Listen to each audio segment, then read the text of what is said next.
Chapter 46:20. A strange glint flashed through Mao Yang's eyes. At that time he could follow the clues to find the melon, tear open this divine realm, invade this little imp's divine sense and completely take it for himself. Arbor coldly stared at the old man for a moment before saying, "Aren't you thinking too highly of yourself?" Mao Yang's eyes were instantly filled with haze. "Little girl, you still don't understand your current situation, right? Do you know that as long as I say the word, you will immediately be completely controlled? I can send you into a gloomy hell at any time until you are willing to reveal your secrets." The old man smiled sinisterly. "Or are you willing to personally offer up your portable divine realm?" The little stoic tilted her head and spread her hands, saying coldly, "You've locked my conscience, so how can I take out my portable divine realm and give it to you?" Mu Qingya stepped forward and said, "Master, don't speak too much with her. This little girl is very clever and has extremely bad intentions. If you are slightly careless, you may suffer a hidden loss from her." Mao Yang waved his hand dismissively. "As long as she gets on this boat, I have the ability to make it impossible for her to get off." Arbor blinked, and a cold smile filled with evil intentions suddenly appeared on her face. "Are you sure?" She paused between each word, and her voice was very drawn out, making people feel a bit uncomfortable and flustered. Mu Qingya felt a bit scared from her small gaze, and she immediately felt that her reaction was very laughable. The little girl was currently bound by the spirit-binding rope and her conscience was locked. What kind of monstrous waves could she cause?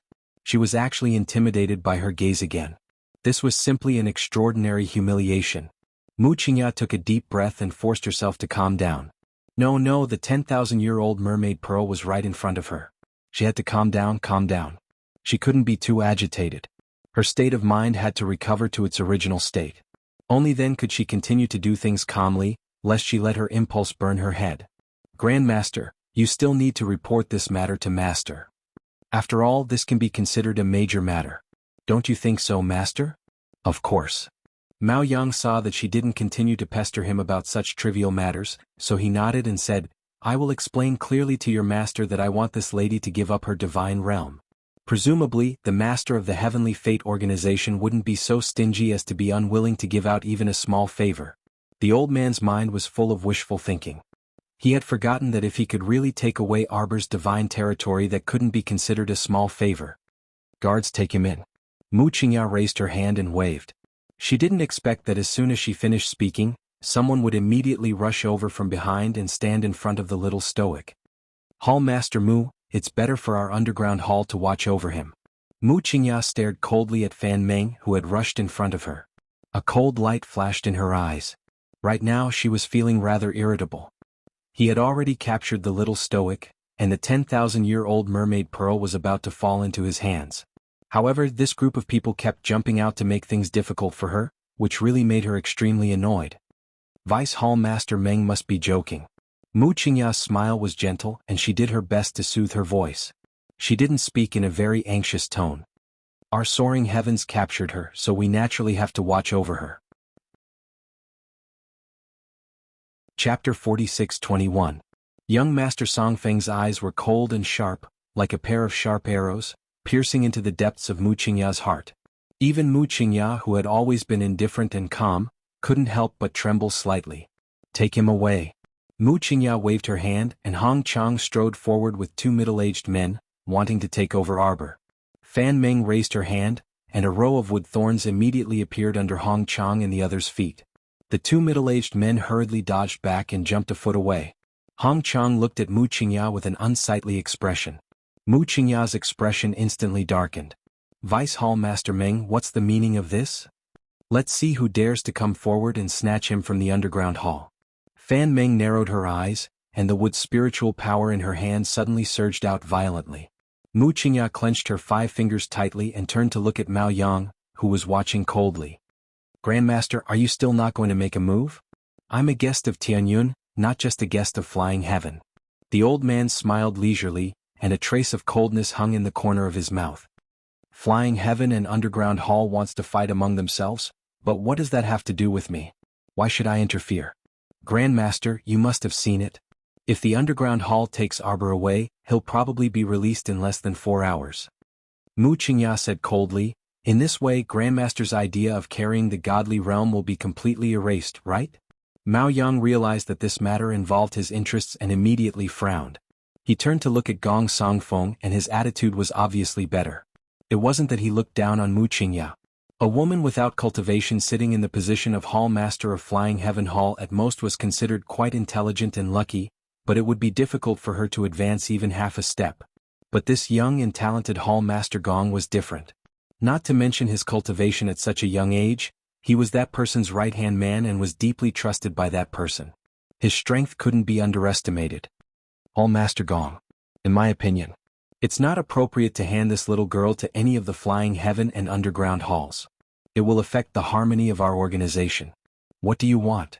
Gong Songfeng looked at the old man coldly and clearly saw the greed in his eyes. He couldn't help but sneer in his heart. This old man had been seriously injured when he came back last time, and was in secluded cultivation, so it was impossible for him to know Jojo's arrival. He did not know who had leaked Xiao Qiao's information to the old man. That person was simply too malicious. Vice Clan Leader Meng's words represent my intentions, Gong Songfeng said coldly, rejecting the old man's request. Mu Qingya of the old man's lips. As expected, the old man flared up on the spot. How dare you? Of the Hall of Flying Heaven, of the Flying Heaven, of this, use after all, you of the heaven of this, it, of the ofs to of heaven. Of the Qing Tt of. He was tricked by Mo Lian in the Tianji secret realm, and finally lost his of the materialized body. Just thinking about it made him want to vomit blood. Now that he thought about it carefully, that young man had tricked him. He had used all his strength from the beginning, and was definitely deliberately suppressing him.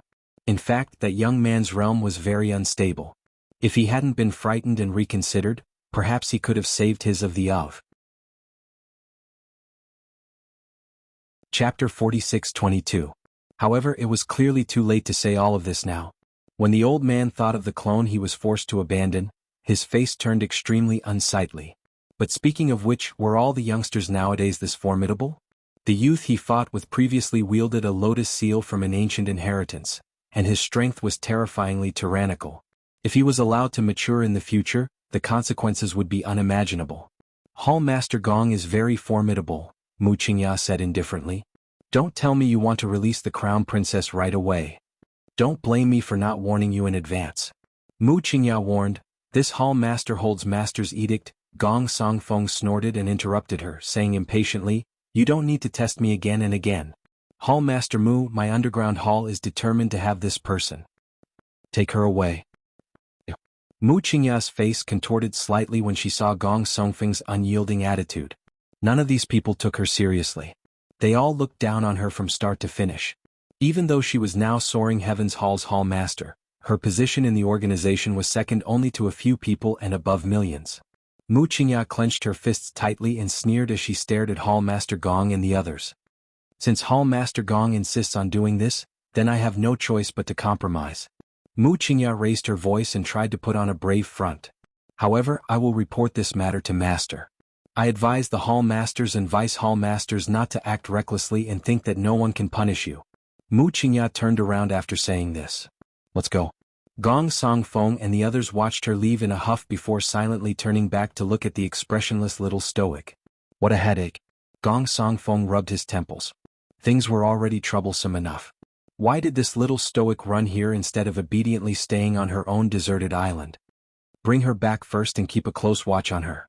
Gong Songfeng also turned to leave after throwing down this sentence. Fan Meng turned to look at the little stoic and said gently, don't be scared, it'll be fine. The little stoic truly wanted to ask this fool, which eye of hers saw that she was scared. However, she couldn't be bothered to speak to these damn liars and immediately walked back into the passenger cabin. Hong Yi couldn't help but chuckle. Why do I feel like she's here to stroll in her own backyard? Why was it so comfortable? Rumble, rumble, rumble. Fan Meng's gaze shifted down half an inch and landed on the little stoic. Are you hungry? Nonsense, only you dead people from all Seer don't know what hunger and exhaustion are, the little stoic retorted righteously. Now that my conscience has been sealed by that old bastard, I can't take anything out. Are you trying to starve me to death? Fan Meng, Jojo really knew how to joke. If a God Realm practitioner really starved to death, the world would laugh their heads off. Hurry up and prepare some food. After Fan Meng instructed the others, she turned back and saw the little stoic sitting upright and still on the wooden couch, her pitch-black eyes staring at her. Fan Meng avoided her gaze as if she had a guilty conscience. She sat down at the table and poured a cup of tea for her. "Why did you come here?" The little stoic looked at her meaningfully but didn't say anything. Fan Meng placed the teacup on the table and looked up at her. "What I meant was, why did you deliberately come here?" Chapter 46-23. With your cultivation, even if you can't defeat those harpies, you can still summon people to help you. Fan Ming's voice paused, and she stealthily glanced at the little stoic in bewilderment. "Just now, Great Master Mao Yang said you have a portable divine realm. No matter how bad it is, you can still hide inside if you can't defeat them, right?" The little stoic snorted and irritably retorted, "I'm not someone who hides her head but shows her tail like you. Of course I have to fight even if I can't defeat them. Why run? Am I someone who can hide?" Fan Ming, as expected, you have to be prepared to choke to death when talking to this little fellow. Cough cough. Red Coat, who was leaning against the door, couldn't resist coughing twice. He strode in and waved at the little stoic. "Stoic, we meet again." The little crown princess looked at him expressionlessly. Her eyes were eerie, like a pair of mercury swaying in a deep pool, making it impossible to discern her true emotions. "Stoic, why exactly did you come?" Red Coat chuckled as he dragged a stool to sit in front of the couch. He got straight to the point and asked, "Tell us your objective and see if we can agree to it." Arbor looked at him for a while and evaded the topic, saying aloofly, "I want to see that rotten old man." Oh. Red Coat blinked curiously and looked at her regretfully. "What's there to see about that rotten old man?" "I have something to discuss with him." "Can we be present?" Red Coat asked jokingly. Arbor was expressionless as she replied coldly, "Up to you." From her unconcerned appearance, it looked like she really didn't care whether they were present or not. If you say so, then you'll be obedient." Red Coat nodded with a grin. Looking at the little girl's appearance, he really wanted to raise his hand and smooth her hair. "We're staying here for your own good. You have to know that old man wanted to refine you since just now. If we weren't here to protect you, he would definitely eat you." Arbor chuckled. His laughter was rather strange, but his expression remained as still as a mountain. It was a little cute with a fake smile. The corners of Red Robe's mouth twitched. He waved his sleeves, turned around and walked to the door. He called out, "Go and ask the master to come over." "Jojo, you?" Hearing Fan Ming's cry, Hong Yi turned around and saw the little girl sitting up straight. She took out a golden talisman from her sleeve. "Saint Grade golden talisman?" Hong Yi cried out in surprise. "What are you trying to do?" "Saint Grade gold talisman, God summoning talisman." She had drawn over 100 God-inviting talismans, but this was the only Saint Grade golden talisman she had drawn. With the grade of this talisman, she didn't know what kind of immortal species it could summon. Logically speaking, the Venerable Peach Blossom Immortal should summon an expert of Immortal Venerable level and above from the Holy Region. He just didn't know if they would be like rotten peach blossoms, staying here and not wanting to go back.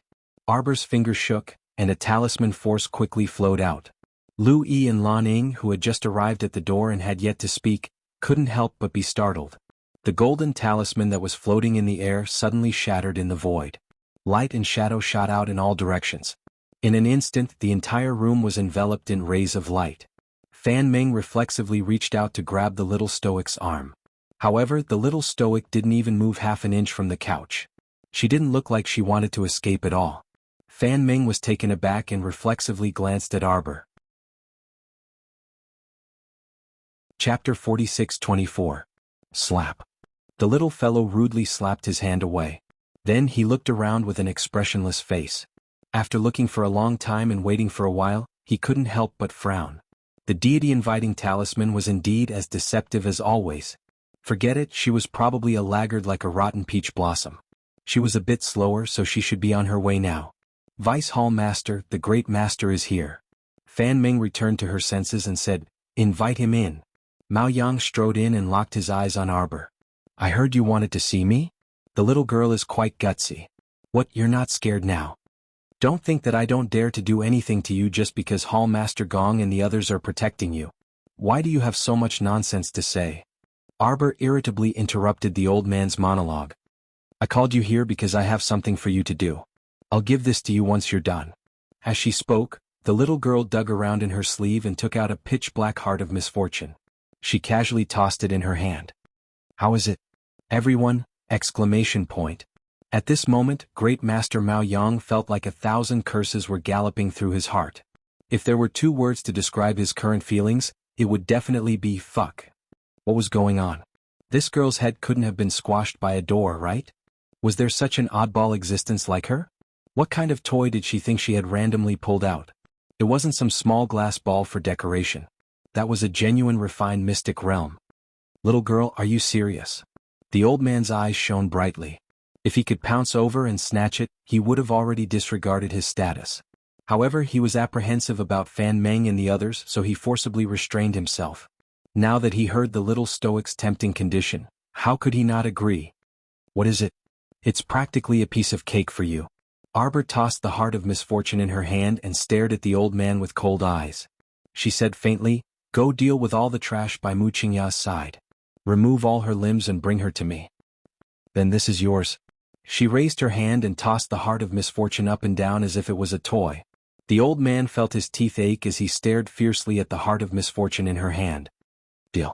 The old man forced these 2 words out of his gritted teeth. He agreed almost immediately. Arbor nodded and looked at the old man with a faint smile. Go and do it. If you do it well, you'll naturally receive great benefits. I never lie. If you don't believe me, you can ask them. Damn liar. Arbor pointed at Fan Meng and the others beside him. Fan Meng, Hong Yi, Lu Yi, and Lan Ning were speechless. The old man sneered, I don't think you would dare to deceive this old man. After saying that, he turned around and left as fast as lightning. Arbor sneered in his heart. This Hall Master Mu didn't believe in fate, but she insisted on letting this person know. If it's fated, it will be there. If it's not fated, don't force it. Bang, bang, bang, bang. After a few loud sounds, something dropped down from above her head, smashing towards the little stoic's body with a burst of flying ash. Why were all the people from the holy region so deceptive? Chapter 46-25. She watched as this person fell down from the top of the cabin and rolled straight toward her.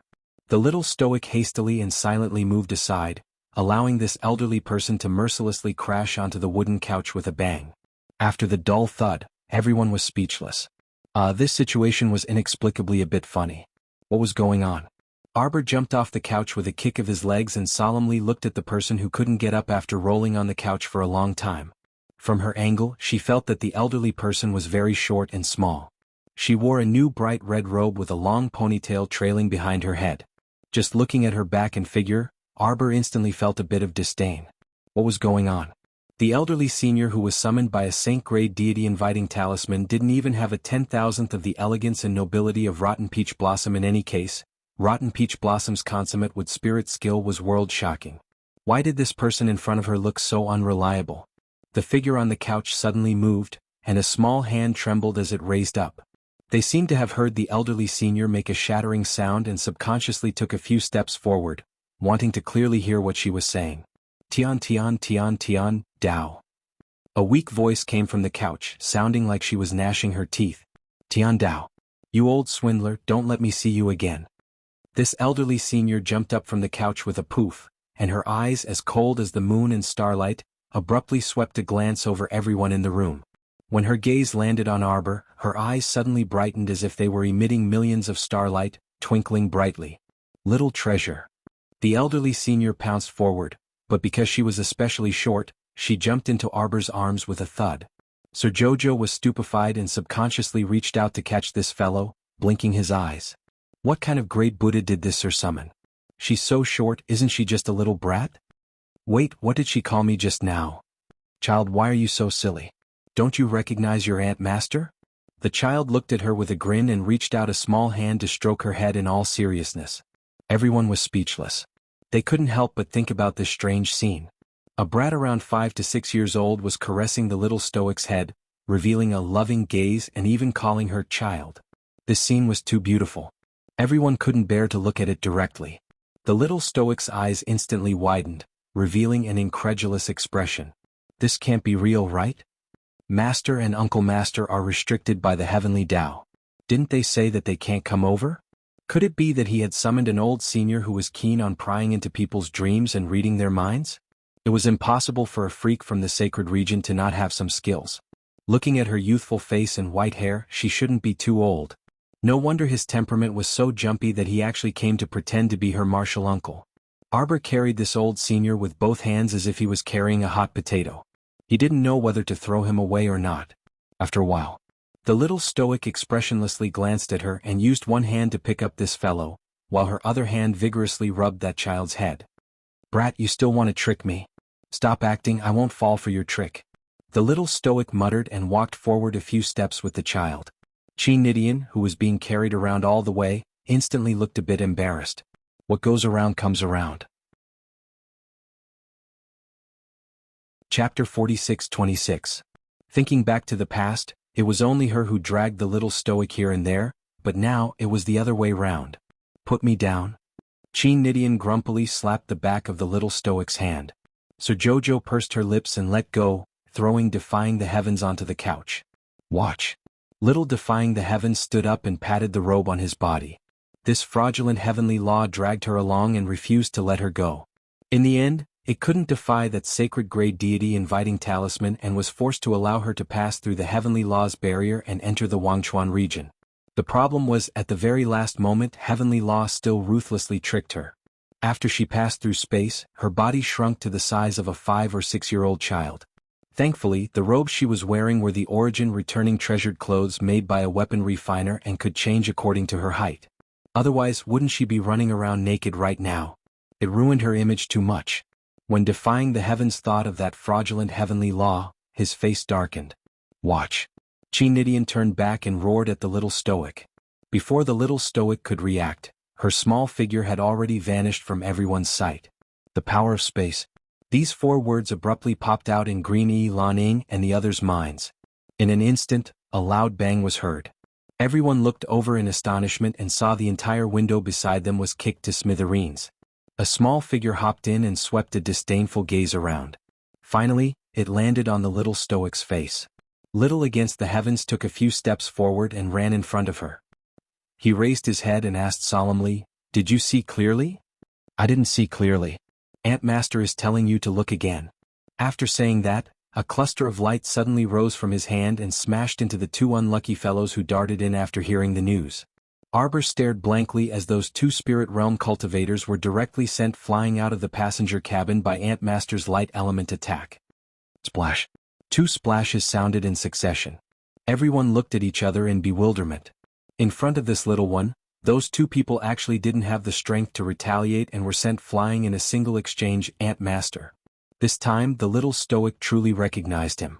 Just by looking at the skillful way he smashed people, his mastery of the power of space, and his tendency to send people to their deaths without any explanation, this person was undoubtedly her heaven-defying martial uncle.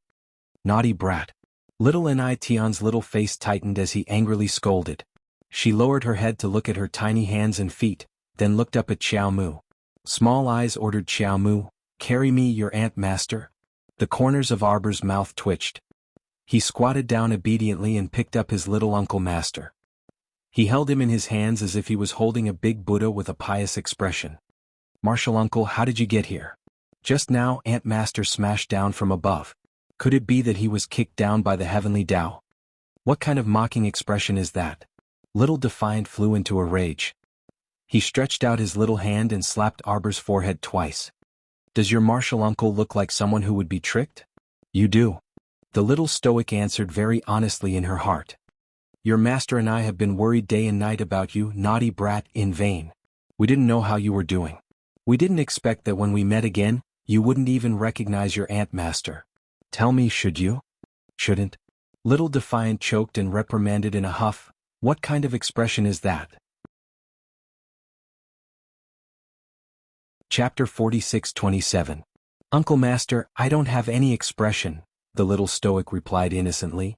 Nidian, "That's right, it's wrong to have no expression." Nidian angrily reached out and rubbed the little stoic's face. "Didn't I tell you before? Why are you born a stoic and old lady? You have to smile."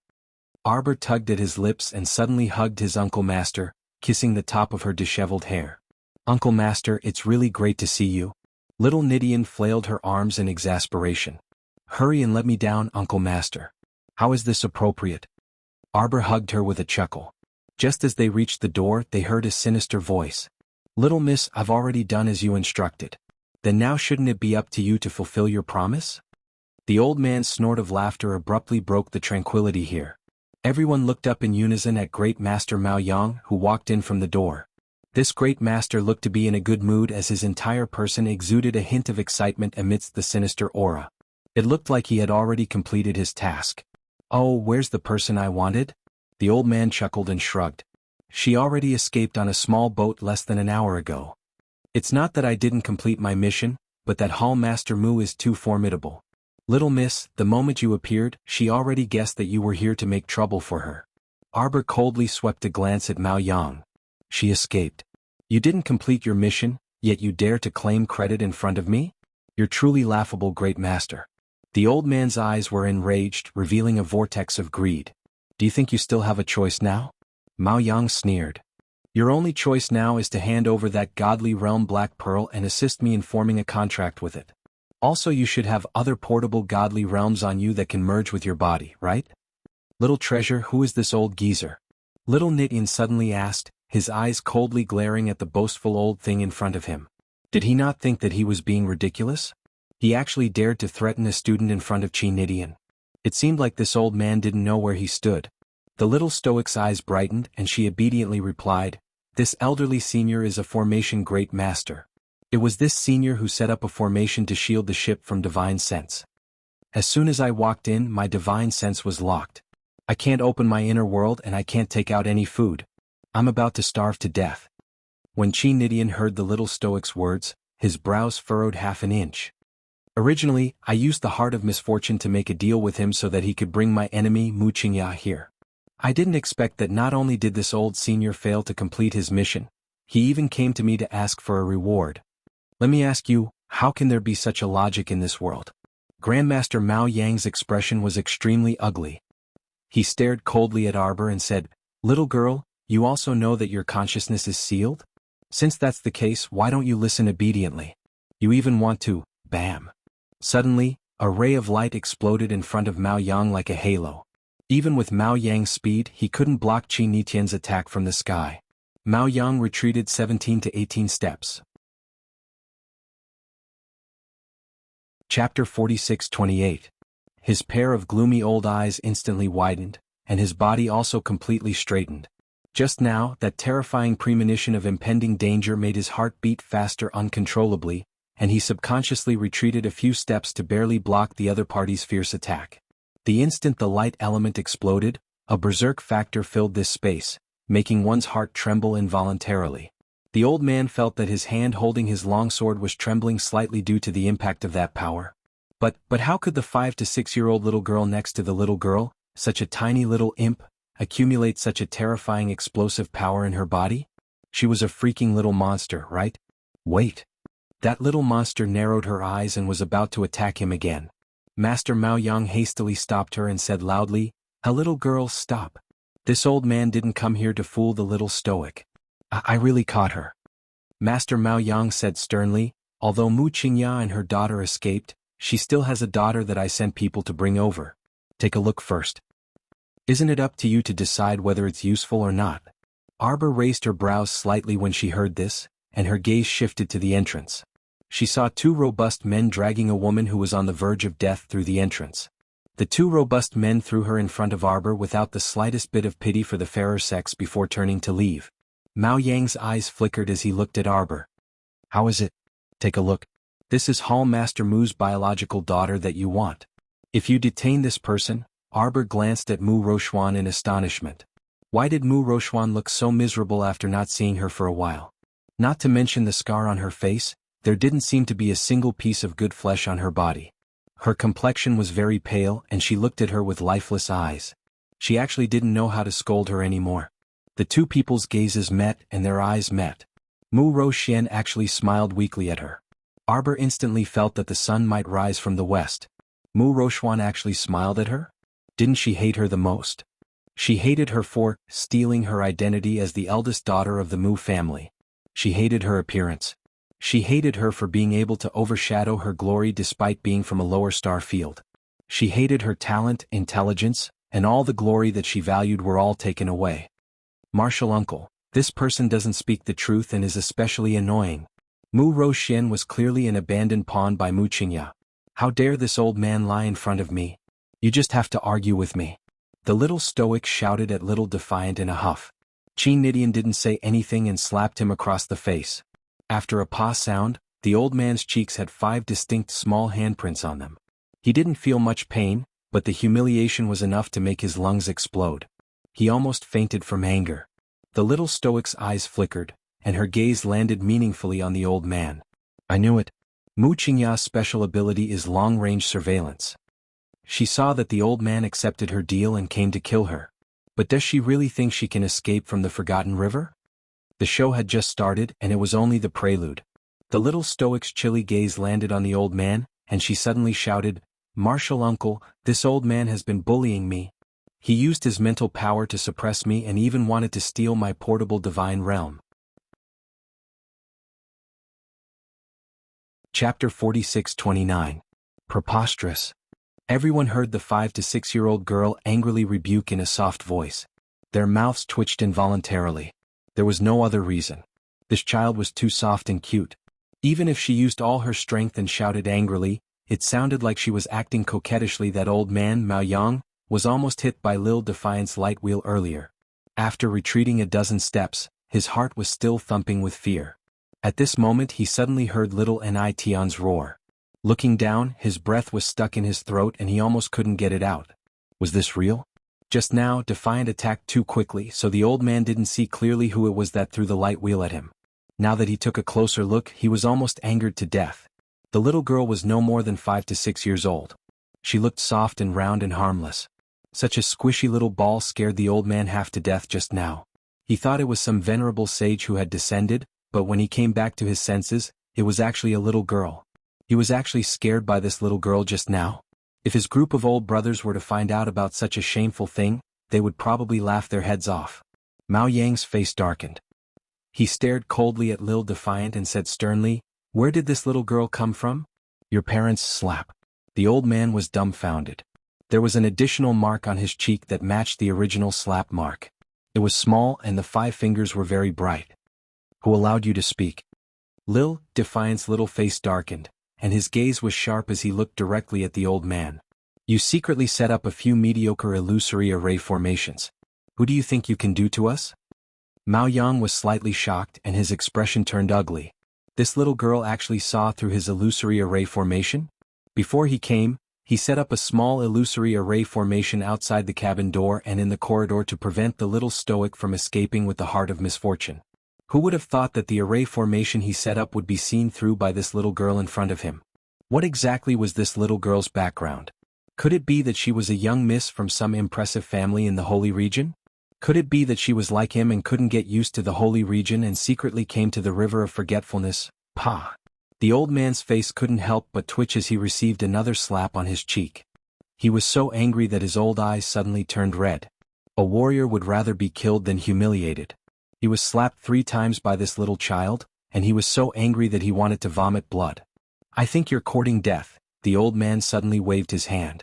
A big guy with a tiger's head and a dragon's tail suddenly roared and pounced on the ground, directly smashing the furniture and utensils in front of it. Fan Ming frowned and said coldly, Grandmaster Mao Yang, what are you doing? Do you have to use the tiger-dragon beast to scare people? This tiger-headed, dragon-tailed beast occupied the entire cabin as soon as it came out. It cornered everyone in a corner and stared at them coldly. Qin Nidian was so angry that he stomped his feet. His eyes were cold as he looked up at the old man and sneered, Of all things, you want to compete in beasts with me? Who is this old man trying to scare? Competing with her in beasts? Lil Defiant waved her hand, and everyone's gaze involuntarily followed her little hand. He felt as if his heart was being pressed down by a heavy boulder, and even his breathing became difficult. Chapter 46-30. Boom. Fan Meng and the others couldn't help but be flabbergasted. With their eyesight, they naturally saw that the little girl had summoned a 4-winged thunder dragon from the alternate space. Like a sudden clap of thunder, he released a terrifying light of thunder spirit. Immediately after, the tiger dragon was heavily sent flying by an irresistible power of lightning. Its enormous body fell out of the cabin and heavily smashed onto the deck outside. Some people on the deck were scared half to death, and they screamed as they jumped up and fled in unison. It was only after they were a distance away that those people let out sighs of relief and stealthily looked over. The tiger dragon beast was lying there pitifully. Even the reinforced deck of the ship had caved in a few inches due to its huge body. The tiger dragon's fur on its back had been touched by the power of lightning, and a large area of its fur had turned black and curled up. It simply looked incomparably wretched. Fan Meng and the others hastily ran out of the dilapidated cabin. At this time, the other members of the Seven Flowers all rushed over after hearing the commotion. Arbor's gaze swept over them. When he saw that young Master Song Feng wasn't present, suspicion arose in his heart. Could it be that Gong Song Feng had something to do and had already left the ship? What's going on? A cyan figure flashed, and he ran to Fan Meng and Hong Yi's side. He whispered, "How did the little stoic cause such a big commotion? Aren't you guys watching her?" Red Coat put on a fake smile and said, "Look? How are we supposed to watch? It's not like this is the first time you've heard of the little stoic's earth-shattering personality." "That's true." Qin Xing pursed his lips, and his gaze landed on the wretched tiger dragon. He cried out in alarm, "Ah, isn't this Grandmaster Mao Yang's fifth-level spiritual beast? Why is it so wretched now?" While they were talking, Mao Yang stumbled out of the cabin with a pale face. When he saw the tiger dragon beast lying on the ground on the verge of death, he hurriedly put it into his spirit beast space to recuperate. What a joke. If the tiger dragon was killed by someone, although it wouldn't affect its master's life, it would absolutely reduce his strength by half. Furthermore, it would be very difficult for him to form a contract with other spirit beasts in the future. After all, the laws of heaven and earth were very fair to everyone. Being able to contract with only one beast in one's lifetime wasn't a joke. Therefore, even though Mao Yang was unwilling, he still carefully recalled his tiger dragon beast back into his body. "Have a taste of my great void dream formation." Mao Yang's eyes turned red, and the anger in his heart couldn't help but rise. With a wave of his hand, a strong gust of wind swept across the crowd. Everyone was brought into Mao Yang's great void dream formation. In the blink of an eye, the little stoic felt her body plummet straight down. She could hear the sound of the wind and a few people calling her name. "Jojo, Jojo," it was so annoying to listen to. What could possibly happen to Jojo? Of course, it was impossible for such a formation to hurt Master Jojo. However, this person who set up formations at the drop of a hat was so annoying. He would lock her conscious for a while, and then throw her into some great dream-breaking formation. As the name implied, this should be a trapping formation, right? Those people on the deck had probably all been brought into this large formation. Little treasure. Just as the little stoic was getting impatient from the plummeting, a ripple-like undulating scar appeared in the space in front of her. Chapter 46:31. A small hand reached out from inside and grabbed her arm tightly. "Uncle Master." The little stoic seemed to pass through a thin layer of space and abruptly arrived in front of little Nidian. "Are you all right, little treasure?" Little Nidian raised his small hand and caressed Arbor's face, pinching it in passing. "Don't be scared, Uncle Master is here." "What can happen to me?" the little stoic expressionlessly replied. Qi Nitian's heart felt stifled. What was going on? She actually felt a sense of melancholy as if her child had grown up and no longer needed her parents. "Then can you break this illusory illusion formation?" Arbor shook his head in puzzlement. "I don't know anything about formations." Nidian, since you can't break the formation, why do you look so calm and collected? Look at this little guy. He didn't know whose bad habits he had inherited. He couldn't tell what the little guy was thinking from his expression. Arbor blinked. "Isn't Uncle Master here?" Nidian, it seemed this little guy had hope. "Let's go out first." Although this lousy formation didn't have much deterrence, it wouldn't be good for their bodies if they were trapped here for a long time. Qi Nidian waved his small hand, and the space in front of them twisted. The entire illusory illusion space was like a small toy in her small, jade-white hand and was instantly crushed. Little Nidian jumped into the stoic Qiao's arms and pointed at a circular spatial door that appeared in front of them. "Let's go." Xiao Mu carried her small body and stepped through the space door with a step. Narrowing his eyes, he saw that the two of them had returned to the original deck. On the ground, there was a shallow pit created by the tiger dragon beast. The air in the surrounding area was fluctuating. Suddenly, one figure after another was released from the illusionary dream formation and fell down one after another. Fan Meng and the others reacted quickly. As soon as they realized they had left the formation, they steadied themselves and floated to the ground. It was the other disciples of the Heavenly Fate sect who suffered. Some of them rolled out of the array, and before they could react, they screamed and fell into the sea. The deck started bustling with activity. Some people didn't know what was going on at all and looked around in confusion. Qi Nitian's face darkened as he shouted, "Still not showing yourself?" With a gentle flick of her finger, a crack appeared in the space in front of her. A black figure was sucked out from inside. With a wail, it fell heavily to the ground. "Old man, you want to play array with me?" Little Nitian smirked. "Who do you think your lousy formation can trap?" The old man couldn't stop trembling. He was drenched from head to toe as if he had been fished out of a river. Arbor suddenly realized that she seemed to be able to use her divine sense. It looked like the villainous old man's consciousness had suffered a heavy blow. At this moment, he could no longer maintain the great spirit sealing array that he had previously set up. Aha, this old man really brought this upon himself. He was sealing someone else's divine sense, but in the end, his own divine sense just had to suffer a destructive injury. Interesting. The little stoic raised her eyebrows cheerfully. The old ghost raised his head with a ghastly pale face. Before he could finish his sentence, "How did you?" He spat out a mouthful of blood. It looked like he had been holding it in for a long time and couldn't bear it anymore, so he could only spit it out in front of everyone. TSK, this appearance of wanting to save face at all costs was really delightful to look at. Chapter 4632. 5.0384 Area of Effect Damage. You want to ask me how I can break your bullshit false dream formation? Against the sky sized up the old man in amusement. He motioned for the little stoic to put him down on the ground.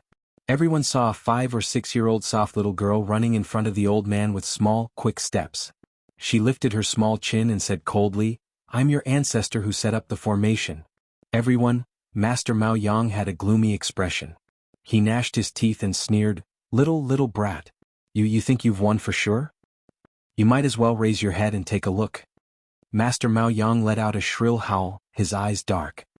"Today all of you will die here." Xiao Mu looked up and gazed impassively at the large, densely packed group of harpies approaching from afar. The sky was blocked by the harpies' pitch-black wings. There was a dense mass of black above their heads, and from time to time, several black wings would shed their feathers and float down from above. The little stoic's face darkened, and she subconsciously moved closer to her Ant Master. There were probably tens of thousands of harpies in the sky, and each one looked stronger than the previous harpies. Furthermore, their bodies emitted a faint blue glow. Master Mao Yang sneered, "How is it, little brat? Do you think that Hall Master Mu doesn't have a backup plan?" The old man stared at Arbor and smiled smugly. "Instead of cooperating with a little brat like you who goes back on her word, why don't I continue cooperating with Hall Master Mu? After all, this old man is still someone blessed by the heavens. The organization forbids private fights and the killing of companions. Little miss, I'm a good person, so how can I really listen to your orders and go deal with Hall Master Mu? Do you feel especially disappointed and dejected?" The old man wanted to discern some clues from the stoic's calm face. In the end, he couldn't discern anything. "As expected, you're a cunning old man." Xiao Mu nodded at this great Master Mao Yang. "This Hall Master Mu that you speak of is indeed extraordinarily intelligent. However, this is as far as he goes." "What do you mean?" The old man frowned. He had a bad feeling about this. Arbor gave him a long look and said expressionlessly, "If you're in the mood to worry about others, why don't you worry about yourself? What is there for me to worry about? Do you think you can escape unscathed under the siege of these mutated harpies that have been poisoned by over 10,000 of them? Ah, look up." The little stoic suddenly pointed at the sky. The old man's eyelids twitched. He looked up and saw that the 5 or 6-year-old girl had already leaped into the air. One person stood in front of thousands of harpies. The old man's heart trembled and he couldn't help but shout angrily, "Wishful thinking, who do you think you are? He wanted to fight against tens of thousands of harpies by himself? Don't blame this old man for not reminding you. Once the flesh and blood of these harpy men fall to the ground, they will definitely be poisoned and die without a proper burial ground." These were all harpies that had mutated after being dipped in poison. No one could stop them. They were originally prepared to attack Yen City, but now they were used here first. The old man glared, only to see the little girl turn her head and glance coldly at him. She then brandished a heaven-pointing sword. All of a sudden, a blinding light erupted simultaneously. Just like that, she brandished it directly at the harpy army opposite her. Chapter 46:33. Who do you think you are? Vainly thinking that you can withstand the attack of tens of thousands of poison-mutated harpies by yourself? Mao Yang didn't expect that the other party would display extraordinary strength right after he taunted her. Mao Yang's old face was completely contorted, and he widened his dog eyes in disbelief at the situation in the sky. That little girl swung her sword. It was merely a single strike. Under the dazzling radiance, the sword shadows transformed into tens of thousands of mimicry humans and swept toward the harpies in front of them. An unstoppable force rushed into the group of eagle-bodied cultivators. Mao Yang and the others only saw a dazzling radiance in front of them. A massive light barrier descended from the sky and enveloped the entire harpies inside. A deafening sound exploded in the midst of the eagle-body crowd like a thunderclap. They clearly saw that the group of fleeing harpies inside the light barrier were instantly ground into fine powder the moment they came into contact with the tens of thousands of rays of light, and the powder drifted down. Everyone was stunned. The little stoic blinked her eyes and dazedly looked up at her uncle master for a long time, unable to utter a single word. That's right, in my impression my uncle master is indeed such an unscrupulous and dashing person. Starting a fight at the slightest disagreement. This simply fits the image of the uncle master deep in my memory. That's right, these harpies were all insta-killed by my uncle master in a single move. I'm not blind. My eyesight is failing me? Redcoat finally found his voice after a while and asked meekly, did the little girl annihilate tens of thousands of harpies in a single move just now? Your eyesight isn't failing me. Fan Ming shook her head and said, that is indeed the truth. This kind of terrifying power already didn't belong to the category of human power, right? How could there be such an expert in this world? Peak stage divine venerable realm? Could it be the holy venerable realm? I don't know. Fan Ming shook her head again and looked in the little stoic's direction. In the end, she saw that the little fellow was also in a daze, looking like she was at a loss for words. After this ultimate strike, several hundred transparent chains appeared in the air and shot toward little Defice's limbs, tightly binding them. Chinnidian, are you a fraud? I told you not to beat them to death. Don't kill them. Ah. A trembling voice that was close to hysteria directly entered Defy the Heavens' mind through the soul voice. Strangely, Lady Qiao Qiao was actually able to hear the voice. The little fellow could not help but frown. She was already very familiar with this voice. It was the Heavenly Tao. The Heavenly Tao had come to capture Lord Jojo's martial uncle again. Couldn't it just stop for a bit? Jojo-sama had only reunited with his martial uncle for a few seconds. Why was he rushing over to catch people? Heavenly Tao, I'm warning you. Let me go. Aren't you annoying? If I hadn't killed them earlier, we would be the ones dead now. Little Defying the Heavens swung the transparent chain around his wrist and sent a soul message to the Heavenly Tao. He wanted to let this old man know how angry he was right now. How can you do that? How can you insta-kill him? How could you use a top-notch killing move to torture these small shrimps? You're cheating. Hurry and scram back. Don't cause trouble here.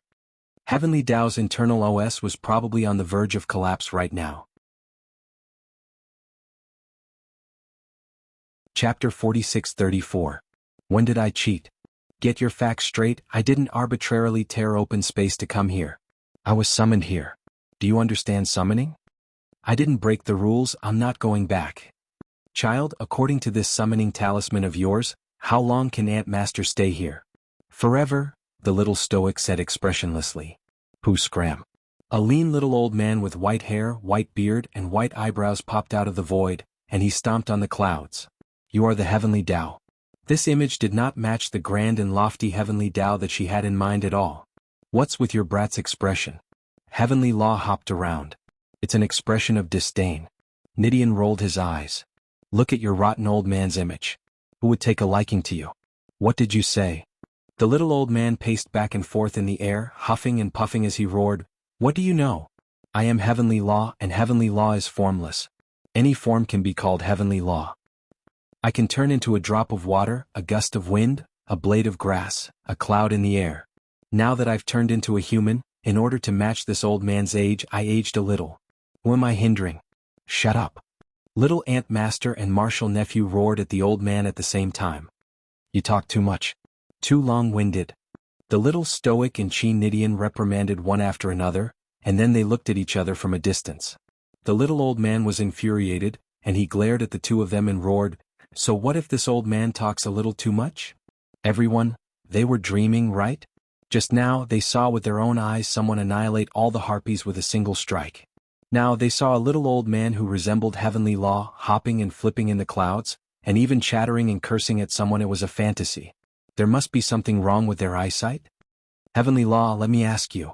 Why didn't you strike me last time when I was 5 spirits reincarnation?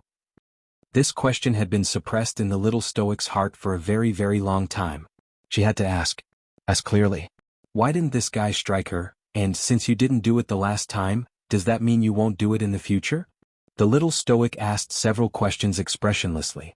The questions she asked made everyone present extremely speechless. I'm telling you, don't screw me over. Last time, I drew so many talismans, set up so many talisman arrays, and put on hundreds of layers of defensive barriers. You won't strike me. If you find another chance to strike me again, I will definitely not let you off. Fan Ming glanced at the little stoic and muttered in her heart, I saw Heavenly Law's lips twitch just now. He's seriously too anthropomorphic. Look at your good disciple. Heavens will roar at against the sky angrily. My balls hurt when I see you. Hurry up and scram. Chin-Nidian, you can only stay here for 24 hours. Once the 24 hours are up, you'd better return to your position and get the hell out of here. Don't mess around here. Also, do not meddle in the affairs of this place. Don't randomly use skills. In short, once the 24 hours are up, you'd better get the hell out of here. More than 2 hours have already passed, so you're on your own now. Wait, come back here. I already said that I was summoned here, so it's in accordance with Heavenly Law's rules. Rules my ass. Your existence is the greatest violation of rules. Get the hell out of here. Heavenly Law's aura disappeared into the clouds with a huff.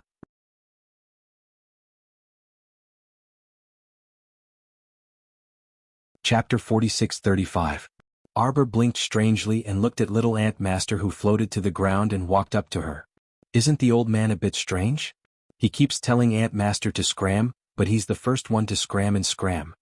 Against the heavens, Fan Meng and the others, against the heavens couldn't resist chuckling. He originally wanted to pounce forward and hug his little Ant Master, but he discovered that his arms and legs were short, so he could only pounce onto the little fellow's legs. Against the heavens was quite gloomy. With a raise of his hand, a gigantic 4-winged thunder dragon landed in front of the little stoic with a puff.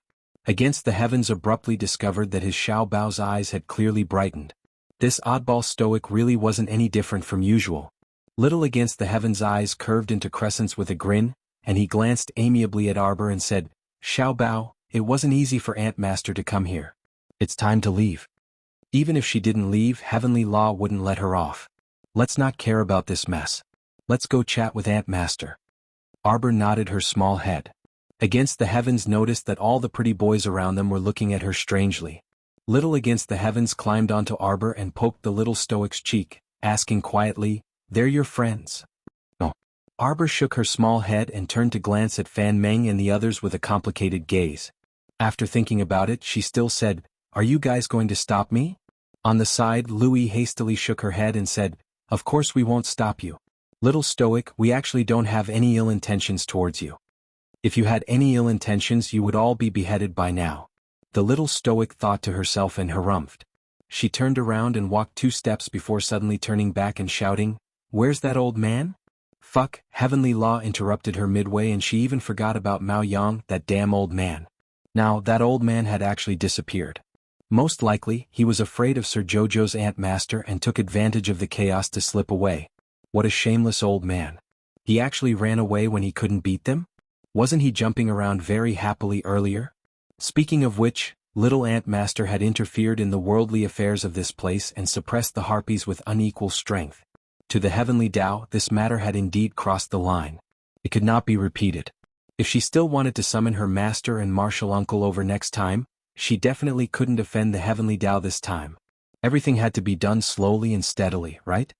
Little treasure. Little Defiant stretched out 2 fingers and pinched the little girl's cheeks. He smiled and said, I remember that you have a blood-traced demon dragon by your side. Where is it now? His eyes were like electricity as he stared at the 4-winged lightning dragon. What a ridiculous baby. That's an ancient dragon. When it grows up, it will be more powerful than all beasts in the world. It's very powerful. The little stoic expressionlessly replied with an oh. Against the Sky couldn't help but be very curious when he saw her listless appearance. What's wrong, child? It couldn't be that someone was blind and stole your little dragon, right? As he spoke, Against the Sky even glanced at Fan Meng and the others with an extremely intimidating gaze. Lu Yi hastily pulled Fan Meng and the others back a few steps and waved her hand saying, "Old senior, why would we steal the little stoic's things? I reckon you guys wouldn't dare either." Against the Sky harumphed and turned to look at his aunt-nephew. "Be good and tell Aunt Master what happened. Where's your ancient dragon?" The little stoic disdainfully grabbed the blood-traced demon dragon from the star domain. Chapter 46-36. The little stoic shook her frail little body and said dispiritedly, "You're talking about this? Aunt Master." Defiant nodded repeatedly with a smile and rubbed the little dragon's head. "How did you make little master angry?" The blood-patterned demonic dragon was adorably dazed. It looked up with its round eyes and foolishly stared at Defiant in front of it before glancing at its master.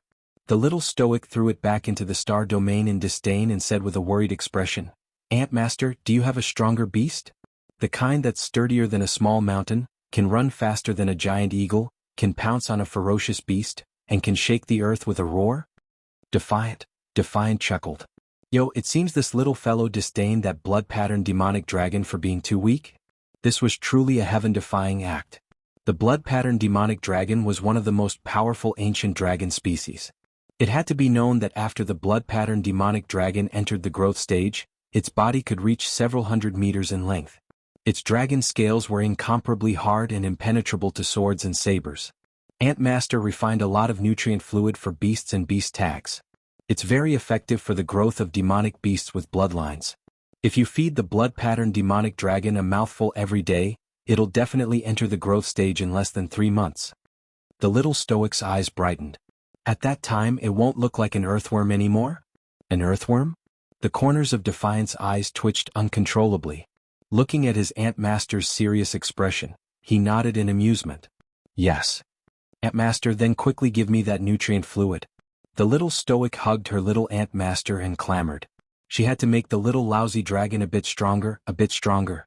Defiant nodded and took off a slender bangle that glowed with a lotus-pink luster from his wrist, slipping it onto the little stoic's wrist. Patting her small hand, Defiant said, "It's all inside. The nutrient fluids taken by humans and beasts are categorized. Take a look when you take it." The little stoic's eyes brightened. Just as she was about to speak, her footsteps suddenly halted, and she took out a jade communication talisman from her sleeve. There was a line of small words written on it. "Fortunately, I didn't disappoint you. Come quickly." The little fellow was instantly delighted. Although her expression didn't change, her tone was very brisk. "Aunt Master, let's go. I'll take you to the sea." Qin Nitian's gossipy nature was instantly aroused by the little stoic, and he nodded repeatedly. Okay, let's go. Xiaobao, it's not easy for us to get together. Let's put these messy things aside and have a good chat with your martial uncle." Arbor nodded repeatedly. He moved a land whale out of the star field, carried his youngest martial uncle, jumped onto the whale's back and left immediately. Fan Meng and the others looked at each other and smiled bitterly. Tens of thousands of mutated harpies who had been dipped in poison had died in the realm of forgetfulness, and they had to give an explanation. But speaking of which, this martial uncle of the little stoics that she had never met before was truly quite impressive. A prideful master like Mao Yang was actually worthless in front of that person. This big guy is moving so fast in the sea. Little Uncle Master sat on the land whale and fiddled around. He said happily, "Little treasure, this big fellow looks cumbersome, but I didn't expect it to be so fast. It's even faster than this when it's walking on land." In the distance he saw a 3-story ship anchored there. Defiant narrowed his eyes and sized up that ship. TSK, what an extravagant origin restoration tool. Arbor saw a tall figure standing at the ship's bow in the distance. Chapter 46-37. Aunt Master, let's go. Arbor picked up little Aunt Master and stored the land whale into the star domain the instant they took off. "Niantian, is this child addicted to dragging me around?" The little stoic carried Sir Qin Niantian and landed on the deck of Crimson Firmament Blue Waves. Whoosh. A large group of people hastily surrounded them and shouted at the same time, "Jojo, are you all right? Jojo, why are you so disobedient? Why did you sneak off on your own? Duan Yu knows, Arbor said with a straight face. Jojo, you didn't encounter any danger when you went deep into the enemy camp, right? Even if you're going into a tiger's den, you should bring some people with you. Isn't that so? What if something happens when you go in alone? How do you want us to live? Duan knows. The little stoic repeated and looked up at the man who was silently standing outside the crowd and looking at her expressionlessly. Feeling inexplicably guilty, the little stoic pattered over with her face plastered to her cheeks. You didn't tell everyone. Duan swept her a chilly glance. I told them that you didn't listen to me and insisted on going deep into the enemy camp alone. Sir Jojo was embarrassed. I messaged you and told you I had a trump card. Where's the trump card? Duan looked at her with a sarcastic smile. You're going to become a little con man if you keep tricking people. Trump card? Arbor hastily turned around and patted the crowd behind him. Make way, make way, make way. Ant Master, Ant Master? The little stoic squeezed through the crowd and saw little Niantian standing nearby with his hands behind his back with a solemn expression. She inexplicably felt that little Ant Master was simply too adorable like this. Arbor wanted to laugh inwardly and ran over to pick up the little girl. He quickly walked back to Duan side and waved the little girl in front of everyone. Here, my trump card is here. I summoned it with a Saint-grade deity inviting talisman. Everyone's eyes fell on Qi Nidian. Qi Xianxian couldn't help but laugh. Jojo, where did you find this kid? Did you pick it up from the sea? What do you mean I picked it up? Arbor quickly raised his hand and patted the back of Qi Xuanxuan's hand twice. Don't spout nonsense. This is my martial uncle. Hurry up and call him martial uncle. Don't be so rude. Everyone looked at each other in dismay. Little Ant Master sized up the group of people in front of him with a serious expression. While everyone was looking at her, she was also evaluating the strength and cultivation of these juniors. His Excellency Qi Nidian suddenly raised his small hand, and a ball of light landed on the railing beside him, making a loud sound. Everyone jumped in fright. Arbor's hands trembled as he hugged his little martial uncle. He hurriedly shouted, Martial uncle, don't ruin it. This is my boat, don't damage it. What a sturdy hull. His Excellency Qi Nidian, who was done with his destructive experiment, quickly kicked his legs. Child, hurry and let your martial uncle down. Everyone, why did they feel that the situation in front of them in this conversation sounded so strange and out of place? Arbor let go of his hand. His Excellency Qi Nidian landed on the ground and scampered to the railing. He jumped up and touched here and there. He thought to himself, I used 30% of my strength just now, but it didn't even leave a scratch on this boat. It can be seen how strong this Origin returning tool's defense is. My child is indeed a child with great fortune. Chapter 46-38. To think that Xin Huang, that brat, would nag at her all day long. No matter what, she didn't know how Baby was doing over there. She didn't know if he was bullied. Baby was so stoic and inarticulate. Even if he was bullied or wrongly accused, he wouldn't open his mouth to defend himself and would only silently get angry. Her ears were about to grow calluses from listening to her nagging every day. She was worried all day long and felt that Baby really wasn't doing well. Especially the first 2 times they parted in a hurry. He even saw that little treasure was seriously injured and fell out with that old geezer Heavenly Dao several times. He wanted to tear open space and come over, but he was stopped. Even though that old geezer Heavenly Dao shamelessly guaranteed that little treasure was completely fine, he couldn't set his mind at ease until he saw it with his own eyes. This time he saw it with his own eyes. Seeing that this child had so many friends supporting her, His Excellency Qi Nidian instantly felt like his child had finally grown up and knew how to make friends. His Excellency Qi Nidian thought in his heart, Uncle Master? Arbor hastily walked to the railing and glanced curiously at his Uncle Master. What was wrong with Uncle Master? Why was she hanging by the railing and touching it? What was she touching? His Excellency Qi Nidian landed on the ground and coughed lightly. This Origin restoration weapon, you guys call it a holy weapon, right? Where did you get this holy weapon from, child? An old grandpa insisted on giving it to me on the way, so I accepted it. Everyone, His Excellency Qi Nidian. Why did he feel like this child was talking about a fantasy story? I gave him a large jug of wine, so it should be considered an exchange, right? Arbor pondered and said, His Excellency Qi Nidian.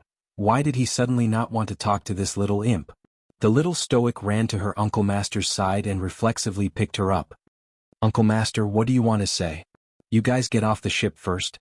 I'll refine this holy weapon for you. It can increase its speed by 2 times, increase the flow of time by 12 times and enhance the power of space.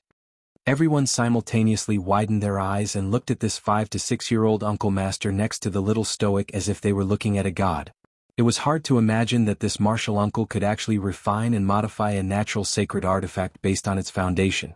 The little stoic's eyes brightened and she casually asked, "Ant Master, do you have any handwritten copies of secret manuals on refining? You know how to refine artifacts?" Arbor shook his head. "No. Aren't you going to learn?" Arbor shook his head again. "My husband is here." What he meant was that she didn't need to worry about refining armaments anymore. Against the Sky looked around and asked, "Where's the young man I saw last time? Martial nephew and son-in-law? Shouldn't they meet each other properly before beating them up?" "Uncle Master, he's in seclusion." Against the Sky lifted his small paw to rub the little stoic's head.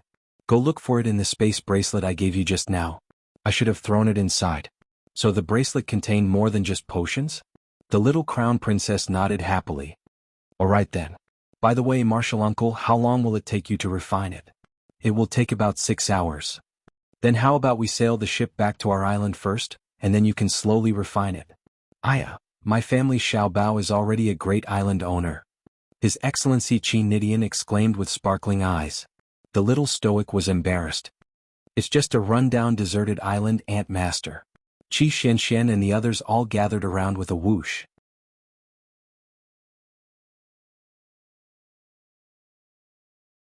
Chapter 4639. "Jojo, is this really your Ant Master?" "Yes, Ant Master." Arbor nodded and glanced at Qi Xianxian. "You even hugged her thigh before. Did you forget?" Our dear Qi Xianxian was dumbfounded. "When did I hug such a small child's thigh?" "Is that golden statue?" "Oh ah." Realization dawned on Qi Xianxian. "It's the golden statue? So that's why." "That golden statue is Jojo's Ant Master and Master." Jojo seemed to have mentioned it before. Mata chimed in. The crowd once again fell into a lively discussion. His Excellency Qi Nidian joyfully looked at the children around him, genuinely happy for his little treasure. Looking at how energetic these children were, his little treasure would definitely become livelier and more cheerful in the future with friends like this. Her facial paralysis would be completely cured, right?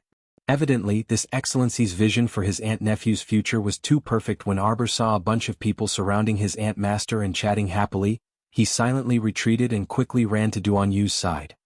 He coughed lightly and asked, "Are we really going to capture Mu Qingya and the others? Before that, shouldn't you properly explain to me? Why won't you listen to me?"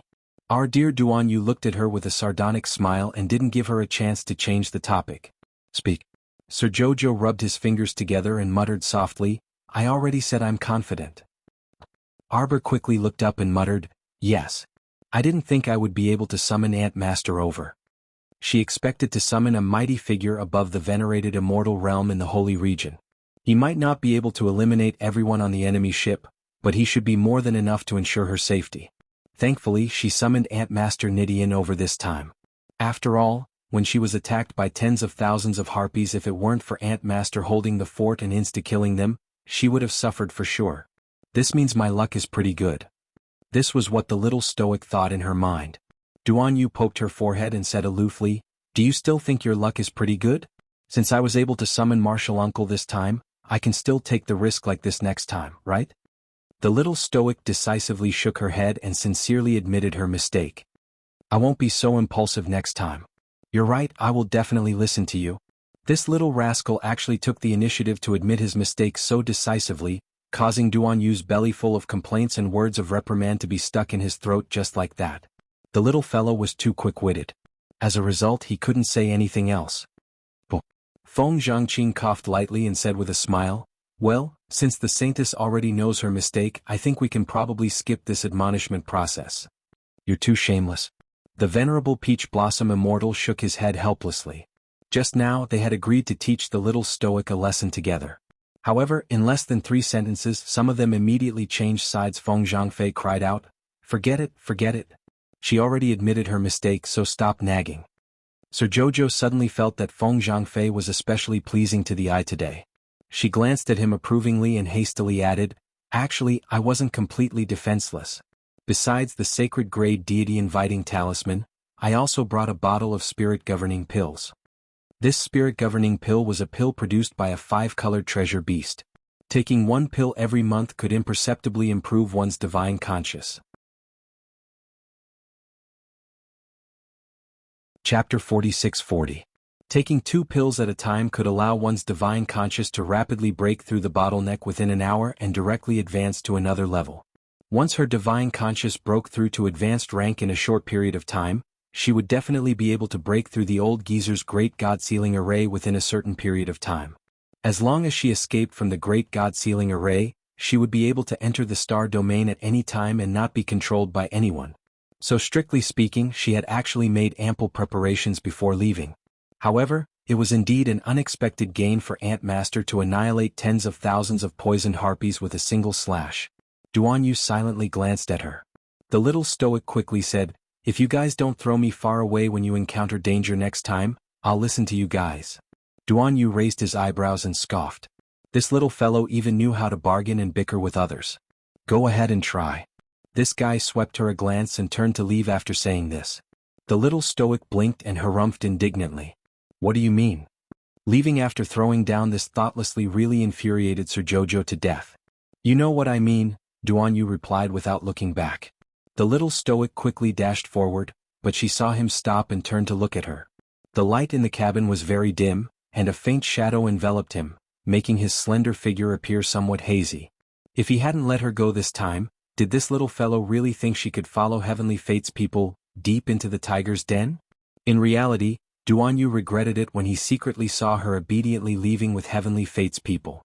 If he hadn't immediately received her message, he would have followed them long ago. Why would he wait until now? Why must I go?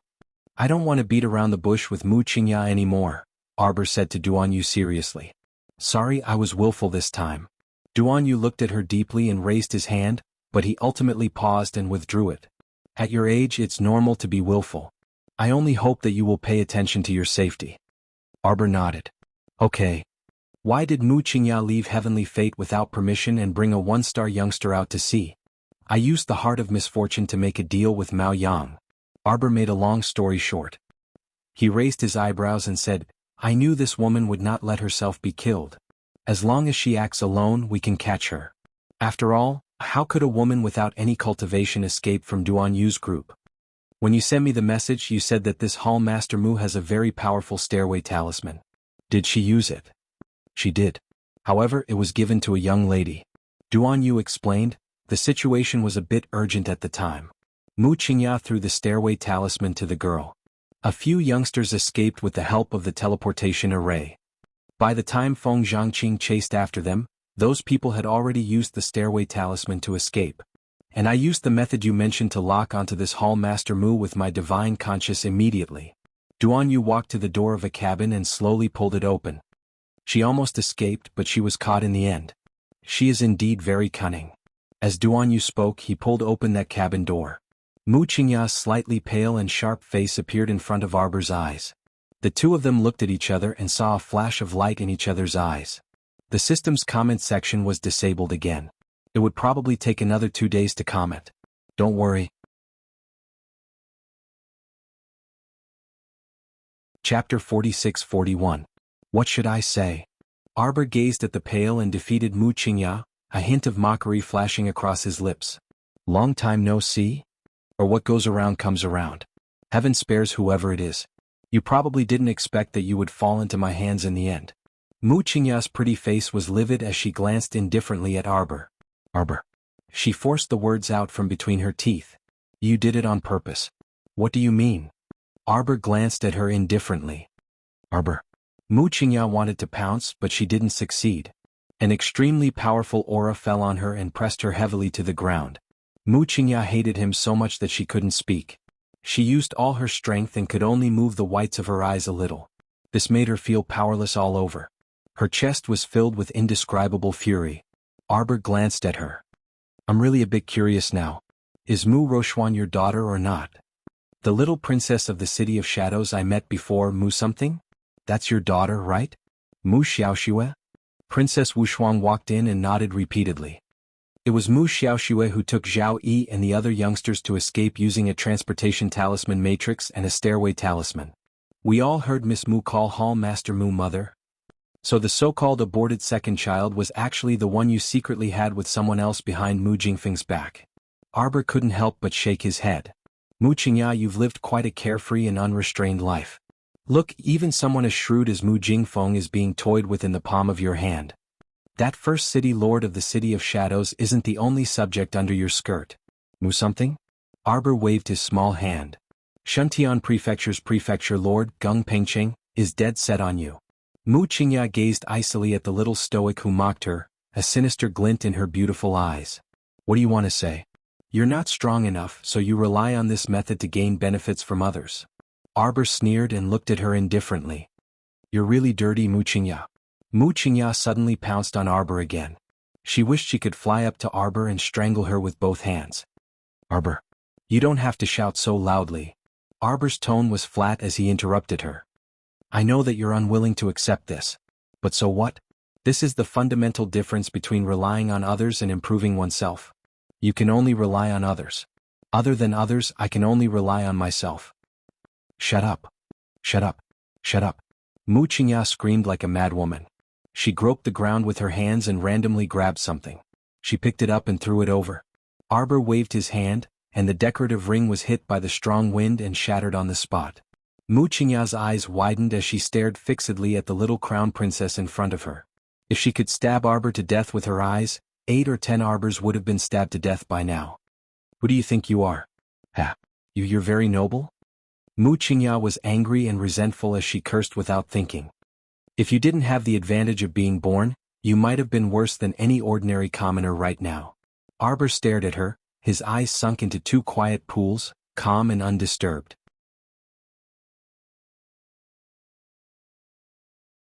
Chapter 46-42.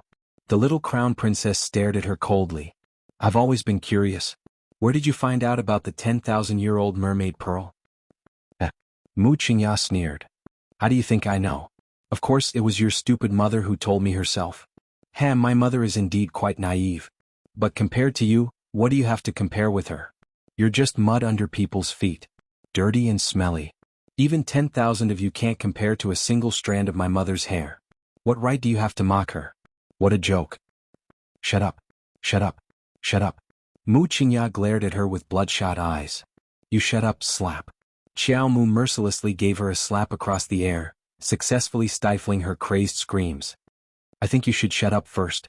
Arbor slowly took a step back and sized her up. I don't know why others want to join Tianyun, but your goal should be very clear. You're just an ordinary person. You want to counterattack, right? But it seems that you've chosen the wrong direction. A lousy organization like Tianyun will be drowned in the torrent of history sooner or later. Of course, you and Tianyun are very similar in nature. You're both a bunch of dirty things who peep at the world from the corners. Both of you only deserve to be trampled into the ground and never be reincarnated. What do you know? Mu Qingya's expression was twisted to the extreme as if her nerves had been stimulated to the point of derangement. She shouted sternly, How can people like you, who are blessed by the heavens and born with extraordinary talent, understand the hardships of ordinary people living in this world? Forget it. You better get it straight. Ordinary people make up the majority of the population in the 3 continents. According to what you're saying, those ordinary people can't live anymore? And Wu Shuang curled her lips in boredom. You don't know how many ordinary soldiers there are on the battlefield, right? Don't they want to live? Ordinary soldiers also have their reasons for existing, okay? Mu Qingya's lips trembled. She sneered. What do you know? I, Mu Qingya, used to be a senior executive assistant of the vice president of administration. Why should I become an ordinary person the moment I come here? This broken world of yours worships force. You are all a bunch of uncivilized barbarians. Can you listen to what others are saying? No matter what happens in the end, isn't the problem solved by force? And Wu Shuang looked back at Arbor in confusion. What did she say? What administration? What special assistant? I don't understand. Arbor shook his head, indicating that he didn't quite understand. Instead, little Defiant's voice came from the door. Hi, how many years have you been here? The little stoic and Duan Yu exchanged glances before turning to look at His Excellency Qin Nidian at the same time. Hello, I didn't expect to see someone from the same hometown here. Qin Nidian ran up with a smile and extended his little paw. The little crown princess hurriedly ran over and dragged her to her side. Marshal Ant, what are you doing? Mu Qingya stared at His Excellency Qin Nidian in astonishment. After a while she asked him in English, "You also transmigrated?" Little Defiant nodded repeatedly and looked at her with a grin. "Yo, if I knew it would be this exciting, I would have brought Shen Huang over to take a look together. Hey you guys, what was it again? Little treasure be good." Chapter 46-43. Don't keep tugging on my sleeve. Martial uncle will ask her for you. Little Tian looked at Mu Qingya with a gossipy expression. "What's the name of your boss again?" "Heavenly Fate." "Ah, right, Heavenly Fate. Hee, relatives of the Tendo family?" "Heavenly Fate, yes, Heavenly Fate. Your boss transmigrated too? No wonder she could make such a big fuss.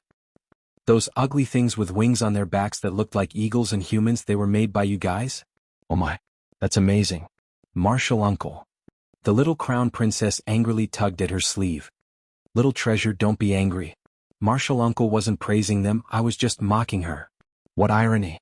Xiao Mu speechlessly glanced at youngest Ant Master and inwardly thought, "Can you put away that gossipy expression of yours? Hey, what's the name of your boss? Tell me. Maybe she's from the same hometown as us." Mu Qingya's agitated emotions calmed down slightly. She frowned and looked at Tian. You don't have to try to trick me. I really don't know who the person at the highest level of Heavenly Fate is. I only know that everyone calls her Ancestor. I don't even know if it's a man or a woman, let alone their age." "Ancestor?" Arbor muttered. "Each." Little Tian waved his hand and pursed his lips. "So boring. Alright, why did you join them? I don't see any spirit energy fluctuations on your body. You didn't cultivate? You're not a cultivator." Two knives stabbed into Mu Qingya's heart in a row. She was in so much pain that tears almost flowed out. Did they think she didn't want it? Did they think she couldn't cultivate if she wanted it? That was decided by her innate conditions. The moment she transmigrated, her fate had already been decided. Picking up such a second-hand rotten body, her future path was bound to be bumpy and difficult. "I want to cultivate too. But what can I do? I used countless methods to open my mystic meridians and desperately tried to walk the path of a cultivator. But the result?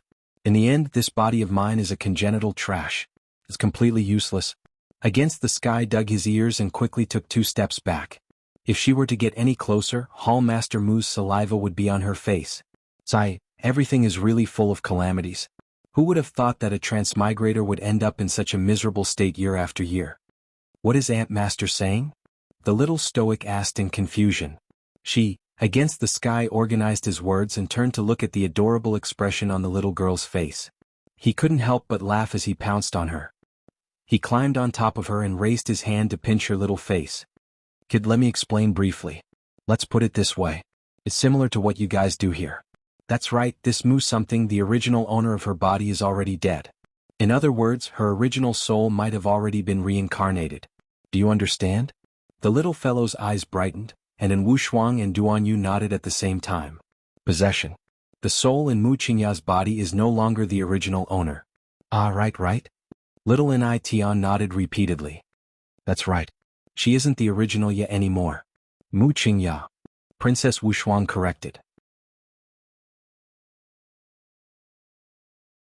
Chapter 46-44. The subordinate of the heaven-defying pavilion gave an expressionless "oh." Arbor immediately slapped his thigh, suddenly enlightened. "I understand." "What do you understand, child?" Arbor abruptly turned around and coldly stared at Mu Qingya. "Mu Rochuan isn't your biological daughter. It should be said that you weren't the one who conceived Mu Rochuan, right? Isn't that right?" This explained everything. Why had Mu Qingya always been indifferent to her daughter, Mu Rochuan? Mu Rochuan was actually conceived by Mu Qingya's original owner, right? No wonder Qingqing thinks so highly of you. The way you do things is really watertight. Although her naive mother was powerful, her mind was clearly very naive and pure. She simply didn't know that there were so many twists and turns involved. She only thought that Mu Qingya was a woman with a strong temperament who didn't hesitate to personally take the medicine in order to get rid of the child in her belly in order to sever all ties with Mu Jingfeng. "You really took the abortion medicine several times, right? So what if I did?" Mu Qingya's face was cold and gloomy as she stared at Arbor and sternly shouted, "Why should I give birth to a child for a cowardly and useless man like Mu Jingfeng? How is he worth my pain and suffering for him?" Mu Qingya gnashed her teeth and shouted, Who knew that the child was so stable that it was strange? I drank 2 doses of the abortion medicine, but I still couldn't get the child out. Arbor shook his head. It's because when you were taking the medicine, Chin Ching took my mother's life and gave you the best nutrition medicine. Mother and Chin Ching both thought that you had a strong temperament and were unwilling to be a mistress, so you took the medicine to abort the child because you felt guilty. Now it seems that they were really too naive. You didn't abort the child for someone else, you did it entirely for yourself. You didn't want to give birth to Mu Rochuan. So after Mu Rochuan was born you never liked her. And that little princess of the City of Shadows was the one you found and gave birth to yourself. So your attitude towards them is completely different. Because you never thought of Mu Rochuan as your biological daughter. Her existence has always been a stain on your record, a disgrace to you. Every time you see her, you'll think that you've possessed a useless body, and you've even managed to give birth to a daughter for someone else. Yes, yes, yes. Mu Qingya screamed. Now you understand everything. You know everything. What do you want? I'm nothing more than a worthless life. Now that I've fallen into your hands, you can do whatever you want with me. After saying this, Mu Qingya suddenly turned around and jabbered a long string of things to His Excellency Qi Nidian in the bird language that Xiao Mu and the others could not understand. Little Defiant had a smile on his face, and looked at her with a smile that wasn't a smile. After a while he said, "Don't misunderstand. Strictly speaking, I'm not from your world. I'm here to visit my family and I'll leave immediately after that. You don't have to waste your time trying to instigate me." What did Ant Master say to you just now? The little stoic grumbled in displeasure. She instigated you? What does she want with you? She said she hoped that I would join them. She and I are from the same hometown and have a common language. When the time comes she'll definitely lead me to the peak of the world and so on. But she doesn't understand the situation at all and speaks nonsense. She couldn't stay in this world for long, so she didn't know how to find a more reliable target to instigate.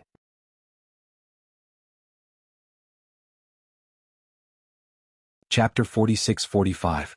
She even said, "How can people like us who transmigrated be trampled under other people's feet? How can we not rise up and resist? We should join forces." Against the Sky wasn't in the mood to listen to her rambling and directly interrupted her. Please, one could also reach a stage where people could only look up to them by taking the normal path. One didn't have to continue being a pervert and create a mess of strange creatures to rule the world. Ant Master, don't listen to this woman's nonsense, the little stoic shouted in a huff. Of course Ant Master won't listen to her. His Excellency Qi Nidian grinned and rubbed the little girl's face. Ant Master will listen to you. Ah, that's right, it's about time. You should disembark first and return to the island. I need to spend some time to modify this ship. Okay. The little stoic became happy again and nodded. Ant Master, then quickly finish and come find me. I'll treat you to a meal. Good child. The more he looked at this child, the more he liked her. Not only was she pleasing to the eye, but she was also silly and adorable. She was a cute little girl no matter how he looked at her. It was simply too comical to say that she was fierce. Qi Nidian just wanted to ask those people, how was she fierce, how was she? This child had been very sensible and kind since she was young. After she grew up, although her expression remained stoic, he felt that something was a little different. She seemed livelier just a little bit. Everyone left Qishao Canglong to Against the Sky and escorted Mu Qingya and the others back to the snowy island with Arbor. They heard Hao Guang's loud voice shouting, "Second Sect Master, how could you run off the island without saying a word? It was too dangerous." How could it be dangerous? The little stoic said in all seriousness, "It's all in the past." Senior Hao Guang harumphed. "Don't try to change the topic. Second Sect Master, can we trouble you to bring us along on such a dangerous mission next time? Look, there are so many people in the sect and everyone can do something useful." As Hao Guang spoke, he kept glancing at Chen Qi and Lu Zheng and secretly moved behind Against the Sky. "I understand." The little stoic's small face was taut and unperturbed. She nodded and suddenly asked, "Didn't you say earlier that you forged the world's sturdiest shackles and handcuffs?" "That's right." Hao Guang snorted, "Didn't you say that I'm not doing my job and that I'm making weird and impractical things? Well, your hands and feet are shackled. You can use them now." Arbor pointed at Mu Qingya and said, "Cuff her." Duan Yu knitted his brows and walked to Arbor's side to quietly ask, "You're not going to resolve it?" "Keep it for the big fish," Arbor said in a low voice. It wasn't easy to catch Mu Qingya. If he didn't keep her to catch a bigger fish, wouldn't it be a waste? "You mean?" Duan Yu asked softly. Someone came back for her. Definitely. Arbor nodded with certainty. It should be within these 2 days. This Hall Master Mu is someone who can make Manor Head Gung unswervingly loyal. I believe that Gung Pengcheng isn't the only person by her side. Duan Yu nodded slightly and turned to look at Mu Qingya, who was baring her teeth and glaring at them. He waved his hand and said, "Take her away first and send more people to watch over her. Arbor, don't waste your time scheming."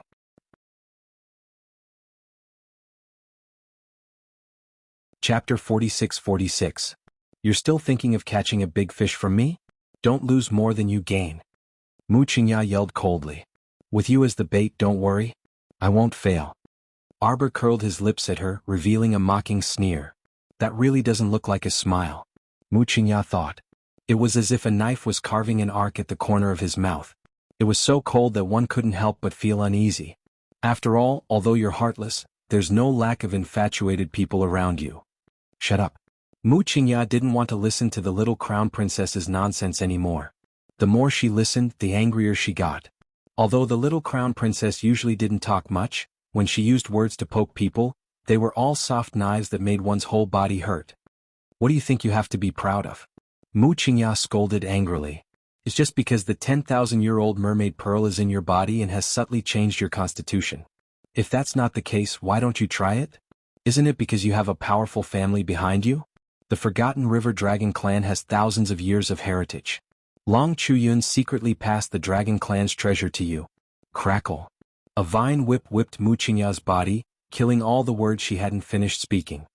It's luck and fate, Arbor replied coldly. It's useless even if you're envious. After saying that, he coldly watched as Mu Qingya was dragged into the lower cabin by the 2 people like a dead dog. Arbor, you'll regret it. Arbor. Mu Qingya shouted in an impassioned tone as she was dragged away. Arbor sneered and glanced disapprovingly in the direction Mu Qingya left. I'm regretting it now. Xiao Mu thought, I regret that I didn't capture you back to die earlier. That would have saved you from jumping around like a grasshopper in front of me. Arbor was not in the mood to continue talking nonsense with Mu Qingya. He quickly walked to the beach and looked around. Afraid of disturbing Qi Nidian, the group only dared to stop at a place far away from the beach and sneak a peek at this senior. Jojo, does Martial Uncle Qi mean that in the future when we stay on the ship, we will be able to enjoy the 12-fold speed of the star domain? Qi Xianxian lowered her voice and asked. Arbor nodded. Yes. Not only that, but Martial Uncle also said that the speed could be increased 3-fold, and the entire ship carried a trace of spatial power. Perhaps, within a certain range, once the conditions were met, the ship would be able to tear through space and travel thousands of miles in a single day. Jojo, Martial Uncle is too amazing. Qi Xianxian muttered softly, let's not disturb her. Let's go and prepare some food. After Martial Uncle finishes refining, we can start eating. Arbor glanced at Qi Xianxian. Alright, I'll grill the fish for the next few days. No need. Qi Xianxian hurriedly dragged out her tone and said with a smile, with Mata and little Fatty around, you don't need to personally grill the fish. Arbor blinked. Jojo's Lien loves to eat the colorful divine fish grilled by Jojo the most. That's because Her Highness has no choice. Qi Xianxian cursed in her heart. She coughed lightly and winked at Mata. Mata hurriedly stepped forward and said with a smile, Jojo, you don't have to do anything today. Mata and I will take care of everything. Yes, don't tire my Jojo out.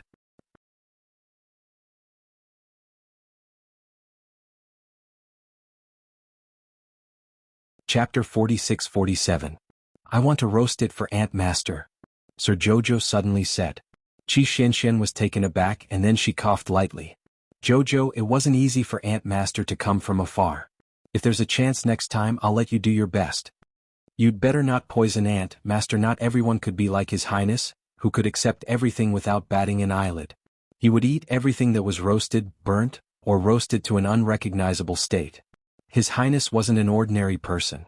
Not many people could be as calm as His Highness in the face of a disaster. Facing a pile of roasted mess, he could still maintain a graceful, cultured and refined smile, as if what he ate was some exotic delicacy. Jojo's Lotus praised me for my improvement.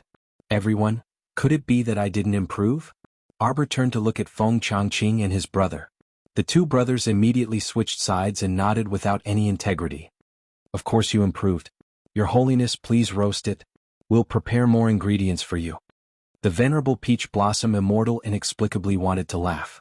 These Phoenix clansmen were truly hilarious. The corners of Qi Xianxian and the others' mouths twitched as they thought to themselves, "You guys don't even need to eat. You're all jumping around happily." Aunt Master Senior must have suffered. She painstakingly made a spaceship for her little niece, but she still had to eat a roasted barbecue later. Against the heavens said it would take 6 hours to refine this spaceship. In reality, she finished it in about 4 hours. The little stoic was a bit excited, and she was the first to dash onto crimson firmament blue waves and wandered around. The others were naturally very curious, and they hastily followed her onto the spaceship to experience the power of time. Among this group, the ones who were the most astonished were naturally Long Ji and Long Shangyun. They had never experienced such a terrifying flow of time before. Does this mean that we'll stay here for a day and a night, but only 4 hours will have passed outside? Yes, that's what it means. Qi Xianxian nodded and said, "In the past this spaceship was already very fast. Now Senior said it has to be 3 times faster." The most ridiculous thing was the flow of time, alright? In the future when he sailed on the sea, it wouldn't affect his cultivation. For those who were bound to sail at sea for 10 days to half a month, it was too cost-effective. He had already spent more than 100 days cultivating on the ship. It should be more than enough for him to do anything. Long Shangyun looked at Arbor with a complicated expression. At this moment she was completely convinced by this little crown princess. What kind of weirdos were around him? "Little treasure, did you roast all of these?" Against the sky picked up a colorful divine fish with a slightly withered skin and took a bite. Although it was a little burnt, the fish meat was very soft and tender. It melted as soon as it entered his mouth. He felt a faint energy slide into his mouth and circulate through his limbs and bones. This fish is really not bad. Marshal Uncle, I've packed some delicious food for you. Take it back and eat it." The little stoic handed a sacred-grade gold talisman storage talisman to His Excellency Qi Nidian and said in all seriousness, "They're all my favorites. Let me think, Aunt Master and Master should also like them." Qi Nidian's eyes lit up. Everyone was speechless. Such an expression was simply too familiar. Usually, when the little stoic and Qi Xianxian were faced with delicious food, their eyes would always light up like this.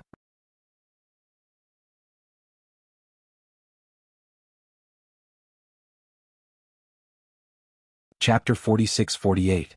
Although the little stoic kept a straight face all the time and would tell them with a chuckle, "I'm not a foodie." But reality proved that she was a foodie, so she had to admit it after eating. Nidian pulled the little stoic's hand and said earnestly, "Little treasure, you still have 2 soul fragments left. You have to find them as soon as possible. Marshal Uncle is leaving." She could feel the fretful urging of heavenly Tao. "You're leaving now?" The little stoic didn't loosen her grip on his hand, her face showing reluctance to part. Nidian chuckled and lightly knocked her head twice. Speaking of which, little treasure didn't recognize Uncle at first glance. "Do you think this is right? You actually don't even recognize Uncle." Uncle's ability to forcefully change the topic was truly. Arbor looked at her exasperatedly and sized her up. He pointed at her small body and said, "That's because Uncle is worlds apart from your original appearance. Uncle's change is truly too great." Little Nition knocked her on the forehead. "That shouldn't be the case. Uncle still needs to prove himself to know." "Ridiculous." The little stoic pursed her lips. "Yes, it's my fault for not recognizing Uncle in time. I'll definitely change in the future and won't be like this again." Only then did His Excellency Qi Nidian nod with a grin. "Uncle is leaving now. You have to be well and let Uncle and your master be at ease." Arbor nodded. "I will, Uncle." Just as he finished speaking, everyone noticed that His Excellency Qi Nidian's figure was abruptly lifted up. Only then did everyone realize that His Excellency Qi Nidian's limbs and body had long been bound by who knew how many transparent heavenly chains. They heard that old geezer Heavenly Law's flustered and exasperated voice. "Qi Nidian, you're ruining the Heavenly Law here again. How can you secretly refine weapons for her? Hurry up and scram. Don't meddle in the affairs of this place anymore. I'm warning you, if you come again I'll break your dog legs." The word dog legs reverberated in the air, leaving behind a series of trembling endings. It could be seen that the old man was truly enraged. Now he didn't even want to show his face. He directly grabbed Qi Nidian and teleported away. Qi Nidian had an innocent look on his face. "Isn't it a habit of being rebellious? Tiandao, roll roll roll roll." "Uncle Master." Jojo jumped up and looked up at the sky. "Little treasure, take good care of yourself." Qi Nidian's figure went down at the speed of light. He was pulled into the layers of clouds by the heavenly Tao and disappeared in an instant. Xiao Mu was originally in a joyous mood, but now her mood became uncertain and erratic again. He was not happy. The heavenly Tao was a big liar. He had promised that he could spend 24 hours with martial uncle. In the end, less than 12 hours had passed and he was already urging his martial uncle to scram. Jojo, don't worry. Qi Xinshen comforted him softly. I don't think the heavenly Tao will be able to control Qi Nidian. At that time, if your excellency wants to see you, you can just sneak over. Hearing this, little fatty nodded his head. Yes, that's right. Jojo, don't be upset. Let's go now. Before little fatty could finish his comforting words, everyone looked up at the same time and squinted their eyes to look at a flying spiritual tool coming from afar.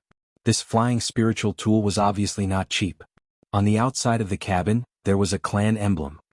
The 8th night watch ended. It was time to sleep.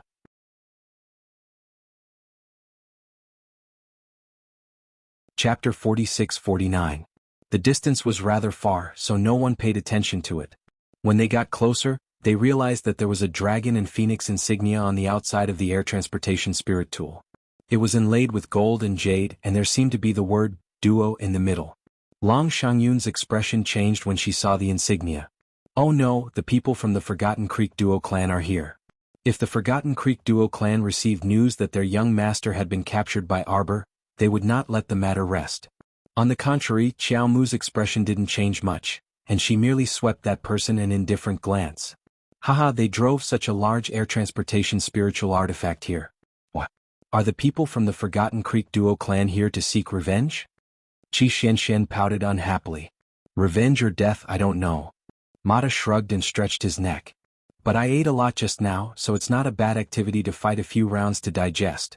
As they spoke, the air transportation spirit tool descended from the sky and stopped on the beach.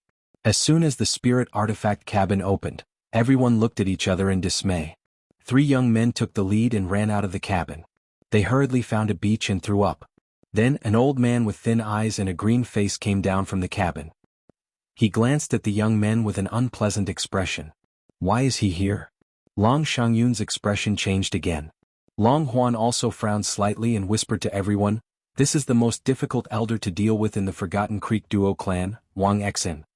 Duo Shanming is his personal disciple. Long Huan saw that person walking over and hurriedly explained the old man's identity. Wang Xin has a bad temper. Cousin, you have to be careful. He's coming. Damn, how many people did he bring with him in the spirit tool cabin? Why did a bunch of people come down and throw up? How bumpy is it? Long Huan could not help but smile bitterly. In this world, not everyone is like Cousin, who has countless air transportation spirit tools. The Duo clan is considered a large clan in the Forgotten Creek, but to have air transportation spirit tools, one has to be at least an elder. Their air transportation spiritual tools can't compare to my cousin's, be it in terms of space or speed. Usually, an air transportation spiritual artifact that can carry 300 people can carry 400 to 500 people at most. It's not like it can't fly if you squeeze it a little, Long Chen said with a light cough. Thus, everyone kept their mouths shut. Young Master Long was right this time. He really couldn't use JoJo's standards to judge others. Arbor glanced at Long Huan casually. Familiar? Long Huan smiled bitterly and shook his head. Not really. It's just that the 3rd miss of the Wang Chuan Duo family has a marriage alliance with our Long family. The 2 families have some connections. Arbor chuckled. Long Chen was speechless. She knew that it would be useless to say it out loud. This was because Lord Jojo might not even be willing to give face to the Long clan of Wang Chuan, so why would he care about the future of the Duo clan of Wang Chuan? Elder Wang of the Forgotten River Duo clan is said to have reached the late-stage immortal venerable realm. Long Huan reminded softly. This person's strength is not to be underestimated. If possible, it's best not to fight him head-on. Before Long Huan could finish the word head-on, the Tsang Prefecture Emperor's cold rebuke came from beside him. You're courting death. The rising silver-white flame was like a winding silver dragon, rushing rapidly towards Elder Wang on the opposite side. At the same time, a trace of shock flashed across Elder Wang's eyes.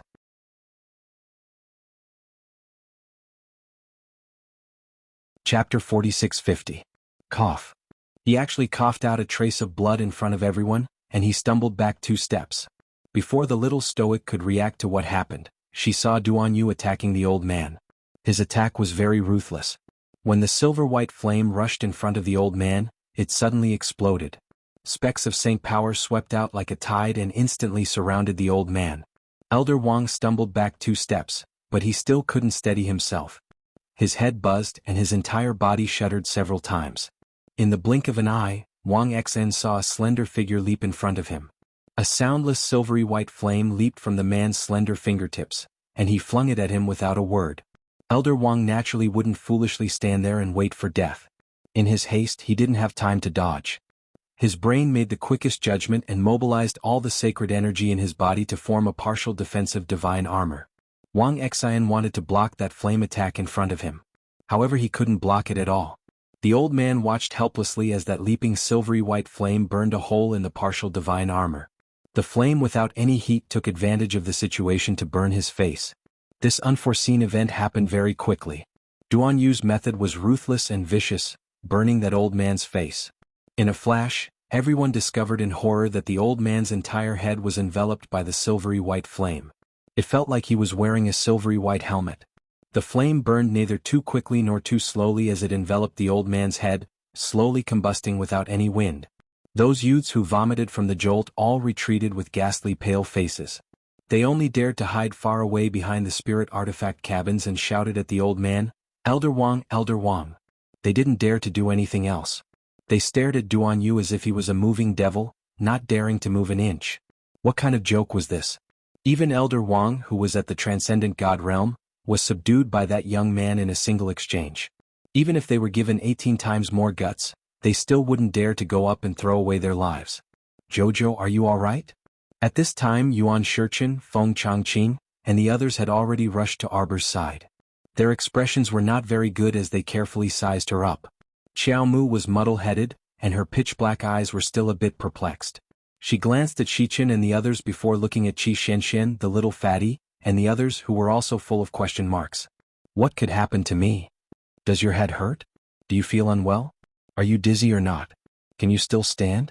The peony fairy squeezed through the crowd to the little stoic's side and repeatedly asked, "Do you want me to help you sit down?" The little stoic looked at them with a question mark on her face. She turned to look at Duan Yu, who was currently throwing a tantrum at the elderly man, and then glanced at He Chen and the others, who had unsightly expressions. "May I ask what happened? What the hell?" Long Yun was just speaking properly, so why did Duan Yu flare up at the drop of a hat? She hadn't even made a move yet, but Duan Yu had already rushed out to hit the old man. She truly couldn't understand what was going on. Yuan Shichen was taken aback and then he sized her up. At the same time that he sighed in relief, he couldn't help but ask, "You don't feel anything?" "I don't. Feel what?" The little stoic's question mark face turned into curiosity. Dao Wuji's loud voice couldn't resist shouting, "Eh? You really don't feel anything? Just now, that old man launched a one-on-one divine perception attack at you the moment you met. Does your head not hurt? Are you dizzy? Are you dizzy?"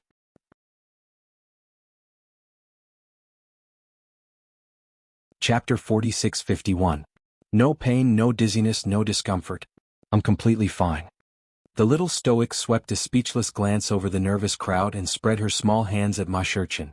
"I'm fine, I didn't feel anything. Could you guys have sensed wrongly? Did the old man really attack me?" Feng Zhangfei couldn't resist rolling his eyes and sighed with a sigh. Look, where does she look like she's not fine? If she really was hit by that villainous old man's divine sense attack, would she still be able to stand? Would she still be able to speak so much with her divine sense so clearly? They were simply nervous for nothing. This caused him to become nervous like his elder brother.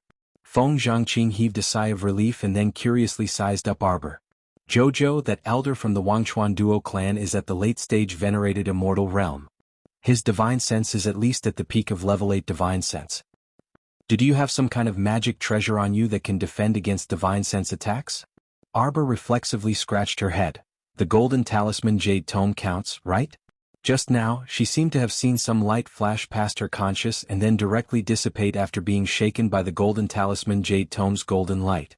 However, even without the golden talisman jade tome's recoil effect, that level 8 divine sense shouldn't be of much use to her, right? Arbor said meekly, I just broke through to level 12 divine sense a few days ago." After saying this, Arbor saw Feng Zhangfei and the others roll their eyes at her in unison. Everyone's inner thoughts were probably, "Fuck, why didn't you say earlier that you broke through?" The peony fairy burst into laughter and said, Don't worry about it. Truly hilarious as hell. A level 8 divine sense wants to attack a level 12 divine sense? You're courting death. Holy Sun Mi Yen couldn't resist laughing. I already said that Jojo is a child with good fortune. Other people's divine senses absolutely can't surpass their cultivation realm, but she's doing the opposite, ha. As if he thought it was hilarious, this Lord Holy Sun actually amused himself as he spoke. Everyone, Lord Holy Sun really hit the nail on the head. The venerable Peach Blossom Immortal's mouth twitched. Jojo, did you break through to level 12 not long ago? What was your previous score? Level 10. Arbor looked at him strangely. Is there a problem? You don't feel uncomfortable? What's wrong? Arbor didn't understand. Well, that's the biggest problem. Do you know that divine sense needs a consciousness pool to contain it? You're just a little god-tier master who has just broken through the 5th level, but your divine sense has already broken through the 12th level. Don't you think this is strange? That's right, that's right. Do you know how many divine senses we have? Let me tell you, an average person's divine sense would reach the peak once it reaches the 10th level. It's absolutely impossible for him to surpass my cultivation level. That's why the old man attacked you with his divine sense, because he had absolute confidence in his own divine sense. Who would have thought that I would meet a weirdo like you? Qi Xinshen and the others glanced at them speechlessly. They saw a group of Transcendence Realm cultivators surrounding the little stoic and giving her new knowledge one after another. Isn't there a level 15 divine sense? Arbor asked in confusion. Everyone chuckled at her, but their laughter was all very strange. The little stoic pulled out her hand and smacked Feng Zhangfei, who was the closest to her, on the head. Why are you being so eccentric? Speak properly. The group of Transcendence Realm cultivators, we can't be bothered to speak to you.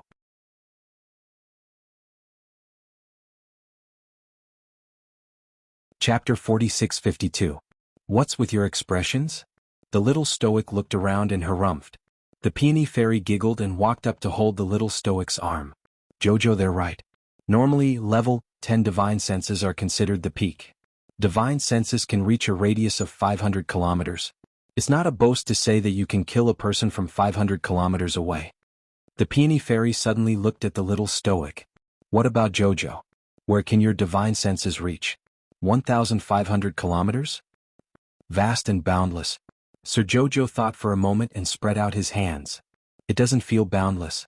If I settle down now, I can sense the villages beyond the river of forgetfulness. Fuck, then wasn't it 8,000 nautical miles? Everyone, all right, go play on the side. The peony fairy brusquely flung away Jojo's hand and turned to walk towards Holy Sun Mi Yen. Transcendent Realm cultivators, we don't want to talk to you right now. Go away. Qi Xinshen couldn't resist chuckling. She finally understood what was going on now. Just now, a group of Transcendent Realm cultivators explained to Sir Jojo the range of divine senses. As a result, Jojo made a bunch of Transcendent Realm cultivators depressed. Arbor blinked and quickly turned to look in Duan Yu's direction. In this short period of time, that old man Wang Xan had already been roasted to his last breath by Duan Yu's demonic emperor fire and had almost fainted on the ground. That flame was very miraculous. After burning for so long, it didn't roast the old man beyond recognition. But through that silver-white flame helmet, the old man's expression was so distorted that it was almost unbearable to look at. Arbor ran over briskly and asked curiously, Duan Yu, your flame can actually roast his conscience? It was too miraculous. If she didn't recognize wrongly, Duan Yu's demonic emperor fire had already charged into Wang Xian's conscience and was wantonly wreaking havoc inside. You can also launch a mental attack at him. Duan Yu tugged at her and pulled her a few steps away. Don't get too close, the stench is unbearable. Arbor nodded and his eyes lit up. Adhering to the spirit of asking if he didn't understand, the little guy asked, how do I attack him mentally? Is that so? Arbor gestured the direction of the power transmission with 2 fingers. Duan Yu's mouth twitched and he coughed lightly as he explained, generally speaking, after entering the transcendent realm, one would naturally use their divine conscience to envelop and control the 5 spirits to attack the other party's conscience. The 5 spirits are formless and formless, and the consciousness is also something without a physical form. When the 2 are combined, a person with a high level of consciousness can launch an attack at a person with a lower level of consciousness.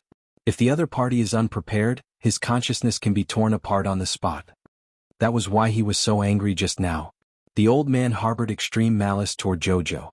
As soon as they met, he used his divine conscience to control the 5 spirits and launched a fierce attack on Jojo's conscience. wanting to defeat him in one blow. If the old man succeeded in one blow, Jojo's consciousness might be muddled for several months in the best-case scenario. In the worst-case scenario, he might directly become an idiot or a cripple, or his conscience would be completely torn apart. It would be impossible for him to reassemble it in the future. This old man was so vicious that he had no choice but to strike back and severely injure him. Use your divine conscience to envelop the 5 spirits, Sir Jojo muttered subconsciously, and his eyes suddenly focused. He used his divine conscience to envelop a ball of lush green holy wood spirit and pointed at the old man's glabella, tapping lightly in the air. For more.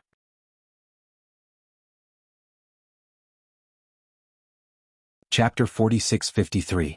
Immediately after, Wang Xan let out a heart-wrenching scream of terror. Then, his entire body fell backwards and landed on the ground with a thud. Everyone looked at each other in dismay, momentarily baffled. This is, the little stoic used a mental attack on her? It should be. Otherwise, why would this elder Wang be in this state? Hey you guys. Why are you hiding over there? Send someone who can speak. Qi Xianxian unhappily shouted at the youths who were hiding behind the spirit artifact cabins. A series of rustling noises were heard. It should be that group of youths pushing and shoving each other for a while.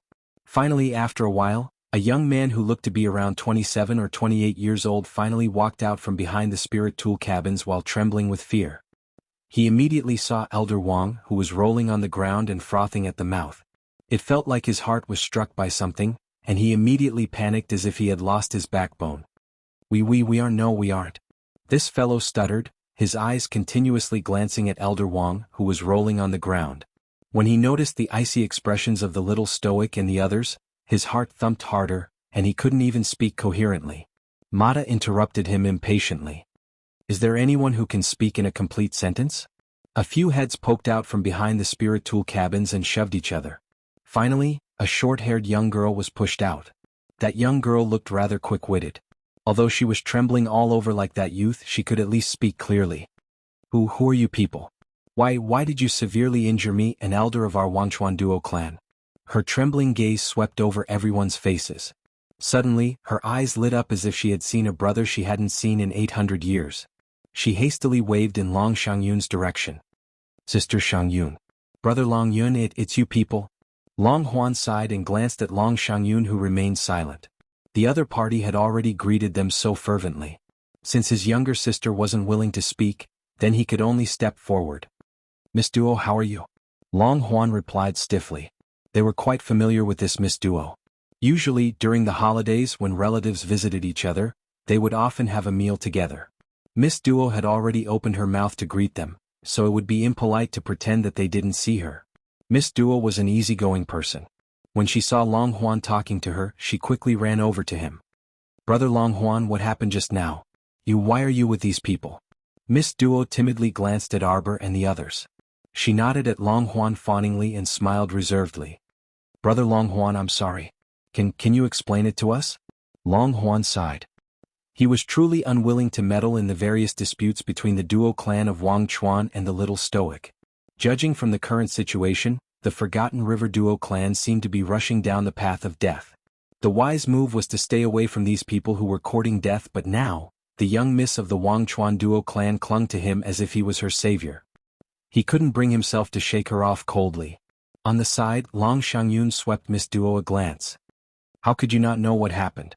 Just now, that elder Wang of your clan attacked others as soon as they met.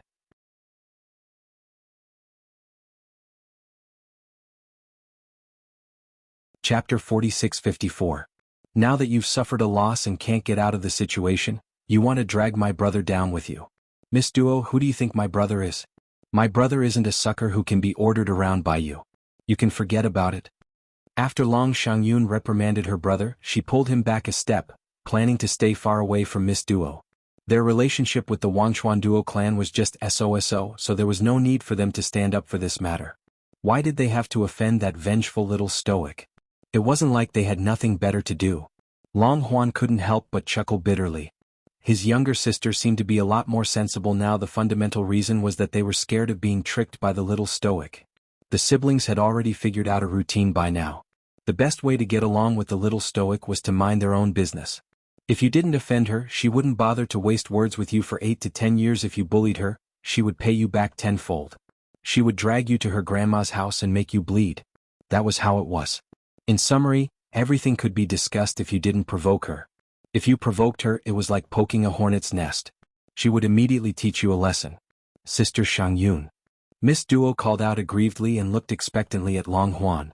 Brother Long Huan, it was just a misunderstanding earlier. We also didn't know why Elder suddenly attacked that girl.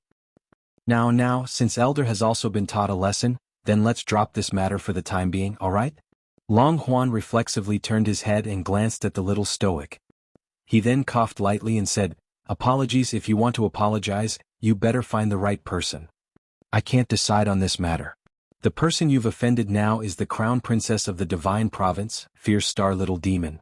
If you want to apologize, you should apologize to the person in question, right?" Miss Duo's eyes abruptly widened, as if she didn't dare to believe that Long Huan and his sister wouldn't help them. "We only rushed here because we received a message from the Fireworm Squad's captain, Sir Wuqing, and learned that Little Ming was captured. Our original intention was only to save him and didn't have any other intentions." Miss Duo's words caused Long Shangyun to purse her lips disapprovingly. Long Shangyun thought in her heart that his words were truly fake. If he really wanted to deal with this matter, he wouldn't have made such a big fuss in the first place. Moreover, he wouldn't launch a mental attack on the little stoic as soon as they met. How did they look like they were here to have a peaceful talk?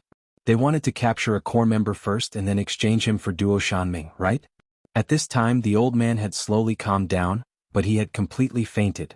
Miss Duo was extremely flustered on the inside, but she still forced herself to maintain a bit of a noble family's young miss on the surface. She took a deep breath and finally turned to look at the little stoic. "This miss. Our Wang Chuan Duo clan has also heard about what happened before. Indeed, it was my brother's arrogance that offended everyone. However, he should have received the punishment he deserved by now. Could you please be magnanimous and let go of my brother?" Arbor thought it was a little funny. In her eyes, these people were worse than dogs begging for mercy by the roadside. Each and every one of them was like an idiot. Their brain circuits were completely different from normal people. If they could beat her, they obviously wouldn't have this kind of attitude right now. It was precisely because they couldn't beat her and couldn't gain any advantage from her that they softened their attitudes and spoke very hilariously. On what basis did they want to take Arbor down a notch as soon as they met?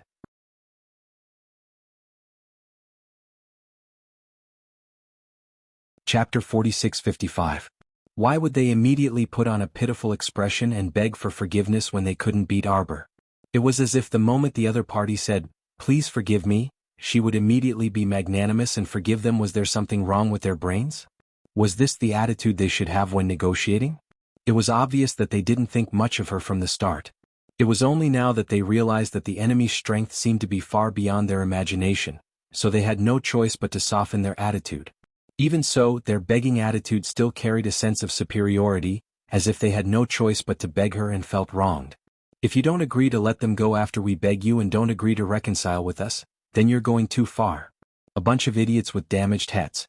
Seize their resources and throw them into the sea. Let them fend for themselves." Arbor coldly snorted and gave an order. "What about this flying spirit artifact?" Qi Xinshin pointed at the flying spirit artifact on the beach. "Smash it." It was a pile of scrap metal. She felt that it was embarrassing to give it away. "All right." Little Fatty cheered, carrying his double-headed hammer and rushing forward. It felt so good to smash the spirit artifact cabin. Bang bang bang bang bang sounds rang out as the hammer smashed down. The 100 or so youths who had been hiding behind the spirit artifact cabin hurriedly went forward to stop them. What are you doing?" "Scram." Little Fatty smashed his hammer at the feet of one of the youths. "Hide in your shells in the future. It's best if you don't come out and cause trouble. Otherwise, I'll beat you up every time I see you." They were still youths full of vigor after all. How could they endure such humiliation?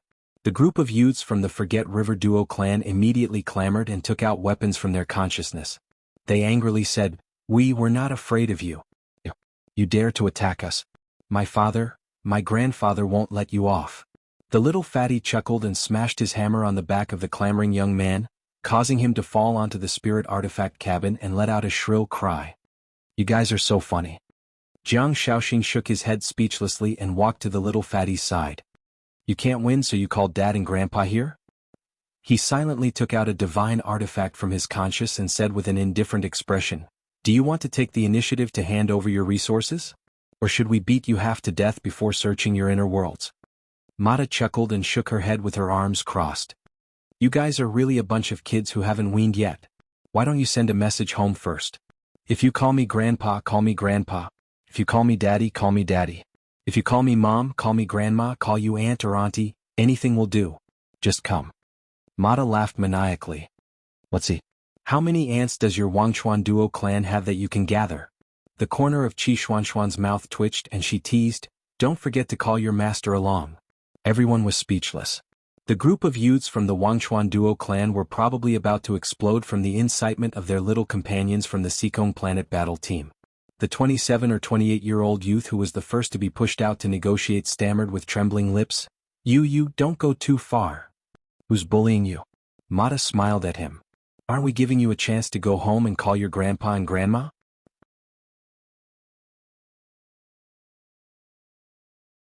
Chapter 46-56. You're already so considerate. What else do you want?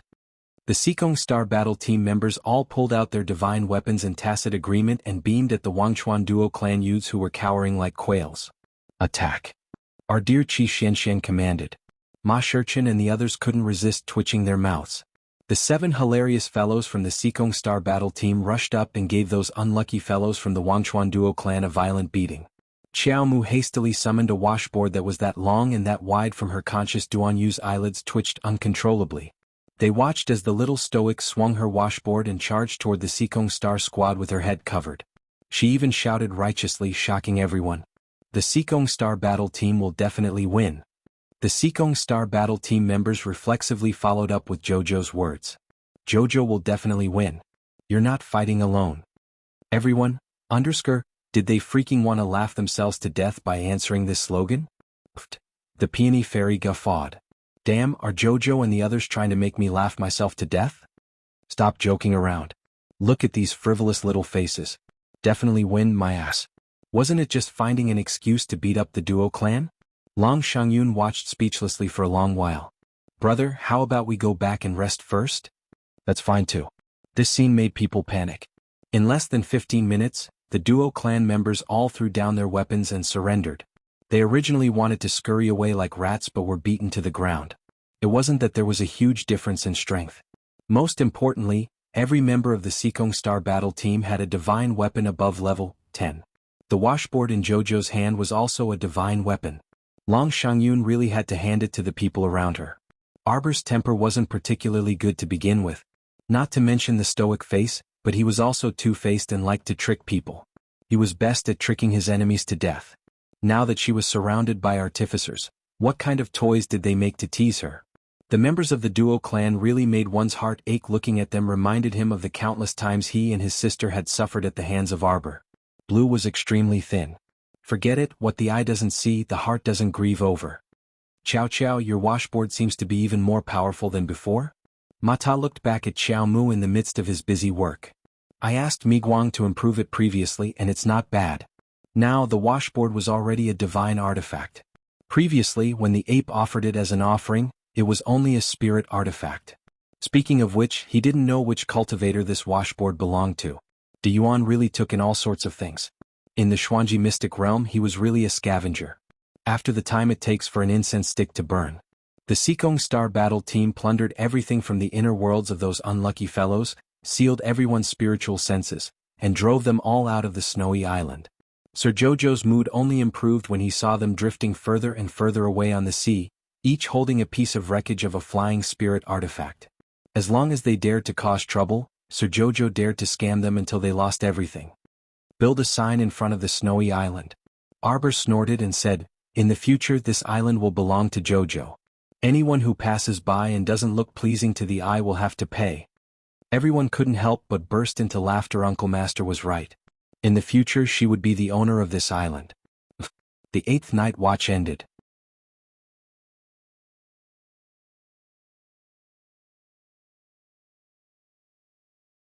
Chapter 46-57. After issuing a series of orders, the island master, who was immediately appointed, tossed everything to someone else and became a hands-off boss as usual. On the other side, Duan Yu dragged that old man Wang Xan to Arbor and tossed him aside. At this time Wang Xan was unconscious and crashed to the ground with a bang. His eyes, ears, mouth and nose were all crooked. He might still be 30% clear-headed, but he couldn't utter a single word. This guy simply didn't expect that things would turn out contrary to his wishes when he came to negotiate in high spirits. Not only did he fail to save little young Sir Duo Shanming, but he also kicked a stiff iron plate and took a big tumble. The old man seriously couldn't figure out why the mental attack command he issued at the beginning of their encounter seemed to have hit a natural barrier and bounced back to injure him. No matter what, the old man couldn't have imagined that Arbor, a level 5 minor divine cultivator, would possess a level 12 divine conscious. In terms of divine conscious, the little stoic crushed the old man. There was no way to refute this. Duan Yu unceremoniously kicked the old man several times, causing him to flip over and wake up with a series of coughs. Are transcendent God realm cultivators this strong? His conscience was burned for so long by Duan Yu's demonic emperor fire, but he actually didn't die completely. He can still wake up faintly after being kicked a few times. The little stoic pondered in her mind, but she didn't say anything. However, her eyes were filled with curiosity as she stared at him. I gave him a pill just now. That was why the old man was barely hanging on to half his life. Duan Yu turned to look at her. Do you have anything to ask? If not, he would deal with this old man. The old man harbored resentment toward them and absolutely couldn't leave him alive. I do. Arbor's pitch-black eyes swiveled and she stepped forward to ask, how did you feel just now?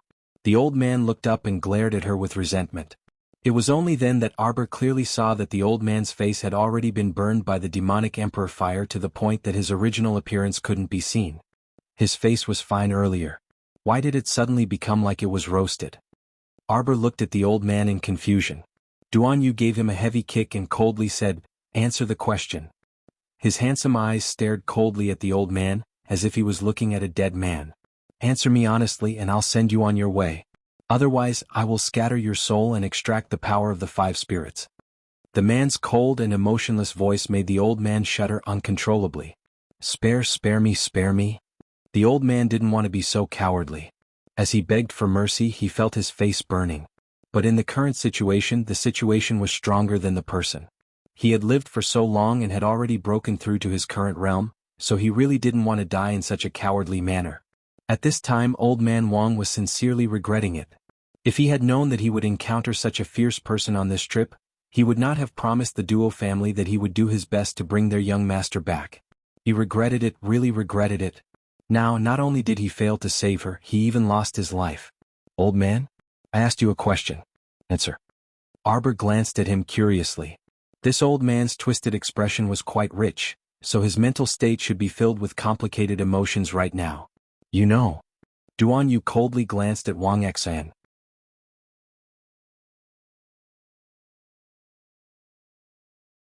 Chapter 46-58. You're dead for sure. The young man's eyes only revealed this meaning. The old man instantly deflated like a deflated balloon. Just now, my conscience was attacked by a surge of wood spirit energy, and this wood spirit energy was suppressing my conscience. When the old man said this, he seemed to have suddenly understood something, and his old eyes abruptly widened. He couldn't resist exclaiming, You. So it's your divine conscience is actually higher than mine? How was this possible? Just now, the wood spirit power that was wrapped in the consciousness suddenly penetrated into my consciousness. It's your doing. This was simply unimaginable. How was this possible? Wasn't this little girl before him just a level 5 minor divine cultivator? How could her divine conscience be higher than his cultivation realm? Not only was her cultivation realm higher, but it was also much higher misconception. He must have misunderstood. The old man felt aggrieved and shook his head sullenly. Impossible. Arbor couldn't be bothered to pay attention to him anymore. She only needed to know the answer. In other words, when she used her divine conscience to envelop the wood spirit energy, carry out mental suppression, and infiltrate the conscious, it was effective. She succeeded once again. Duan Yu. Arbor turned to look at Duan Yu in high spirits. I succeeded just now. Duan Yu chuckled. Of course you succeeded. That old man even fainted from your attack just now. Jojo is really smart, Duan Yu praised with a smile. He only casually told her to use her divine conscience to envelop the 5 spirits and carry out a mental attack. In the end, this little fellow tried it herself and succeeded on her first try. The peony fairy and the others silently ignored this little rascal. This fellow's talent was a bit of a pain in the ass. Duan Yu raised his hand and heavily struck the old man's head with his palm. Before the old man could successfully beg for mercy again, he was engulfed by the surging Devil Emperor's fire. Arbor glanced at it and discovered that this silvery white flame was much more turbulent than the one he used just now. This time, it completely enveloped the old man, burning him to the point that it looked extremely vicious. In just a short few seconds the old man fell down weakly. The Devil Emperor's fire burned this person to ashes, including his skin and bones. After watching the old man turn into ashes, Duan Yu's icy eyes finally shifted slightly. One must know that at the moment when the old man's spiritual consciousness rushed towards Jojo's spiritual attack, he was so nervous that he almost stopped breathing. That feeling of experiencing life and death was not good at all. Arbor turned to look at Duan Yu. Duan Yu? I'm fine. The little crown princess nodded and suddenly patted his head. I'm fine, don't be afraid. I will protect you. After that, the little fellow turned around and waved at the crowd. He urged, have you built the sign at the door? He had to clearly write down the rules. Those who don't follow the standard will have to pay when they pass by my island. Duan Yu had a smile on his lips as he watched the little stoic's energetic figure dashing away. He muttered to himself in his heart, I will also protect you. Jojo, I wish you good health and good fortune. Save us. Save us. Is there anyone who can come save us? On the surface of the sea, hundreds of young men and women hugged the wreckage of the spirit artifact cabins as they wailed and wailed on the vast water. Miss Duo, there seems to be someone ahead?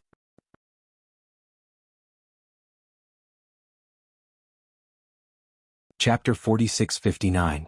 It's a ship, it's really a ship. Someone's eyes suddenly lit up as he shouted. Hugging the wreckage of the spirit artifact cabin, he raised his hand as he floated and waved vigorously in the direction of the ship while shouting, Friends on the ship, can you come and save us? We are members of the Duo clan of Wangchuan. Thank you so much. Thank you so much. Young master, there are so many people floating on the sea. Lingu couldn't help but be speechless. She ran to the railing of the ship and looked at the young men and women tossing about in the sea. Young master, quickly come and take a look. Wow, there are at least 100 people. What are they doing in the sea? A plain-colored figure floated to Ling Ji's side and glanced at her. Sure enough, there were many young men and women floating in the sea, each of them lying on a broken piece of debris with drooping heads. She couldn't tell what material the debris was made of, but it seemed to have good buoyancy in the sea and was able to support them as they floated over. Fifth young master, eldest young master invites you over to drink wine and enjoy the dance. A young man who looked like a disciple walked over with a smile and bowed to the zither cultivator. Fifth young master Qin turned around and glanced at him. He restrained his gaze and turned back to say, Go get these people and fish out the people in the sea first. That disciple was slightly startled and walked to Ling Ji's side. He looked down and saw many people in the sea waving in their direction. Are you in such a good mood? Seeing that the weather was getting colder by the day, he didn't expect these people to be so leisurely, soaking in the sea when they had nothing to do. Yes, young master, this subordinate will have people come over right away and fish them all up. Not long after, this person indeed called people over and fished out all the men and women soaking in the sea onto the deck. Those people were very disheveled and looked like drowned rats. Not only were they trembling all over, but their complexions were also green and white. Fifth young master ordered people to bring blankets and distribute them to wrap around their bodies. Ling Gu muttered at the side, Young master, you're so kind-hearted. Who knows what kind of people you're saving? That Miss Duo quickly walked over gratefully and bowed to fifth young master amiably. May I know this young master's esteemed name? We are disciples of the Forgotten River Duo clan. Many thanks to young master for lending us a helping hand. My name is Duo Shanmei. Nice to meet you. Fifth young master glanced at her indifferently and nodded. You can contact your family and leave on your own. There's no need to inform me again. Duo Shan's beautiful smile suddenly froze on her palm-sized face. The handsome and elegant young master in front of him treated people too coldly. To be able to speak so bluntly to a great beauty like her, Duo Shanmei felt that something was wrong. She smiled awkwardly at the fifth young master. All of our spiritual senses have been sealed. His cultivation hadn't fully recovered yet. I'm afraid I'll have to trouble you for a while. You guys are too ridiculous. Ling Gu could not help but exclaim. Our young master saved you out of the kindness of his heart. With your attitude, I'm afraid you're going to rely on him. You can't be thinking of freeloading here, right? Duo Shanmei's face suddenly seemed a little stiff. Young master, it's not what you think, Duo Shanmei stuttered and explained. Oui.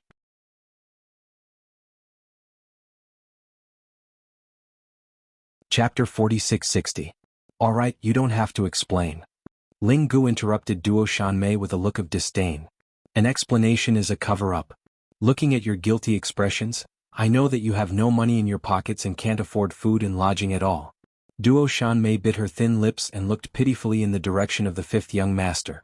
However, she saw the fifth young master turn his head and look behind him. Her line of sight followed him. A few guards escorted a tall and handsome young master out of the cabin. Fifth brother, what are you doing there? Eldest young master Qin looked over with a grin. When his gaze met Duo Shanmei's group, he couldn't help but be slightly taken aback. These are eldest brother. The fifth young master hurriedly walked over and stood beside his eldest brother, whispering a few words. So many people were fished out from the sea? It felt like there was a story behind this group of people. Eldest young master was taken aback again. He looked at Duo Shanmei with a slight smile and asked gently and amiably, Miss, there are so many of you.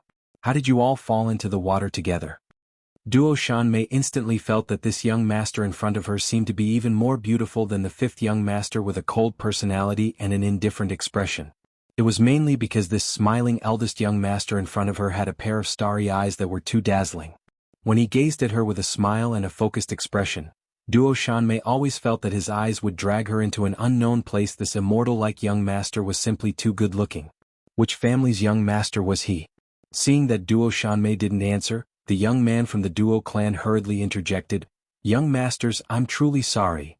We didn't mean to disturb you. It's really, speaking of which, we've made a fool of ourselves in front of you. It's really us Wangchuan Duo clan disciples who are too unlucky. We actually encountered such an unreasonable expressionless person. This expressionless girl attacked us without even speaking 3 sentences. She didn't reason with you at all.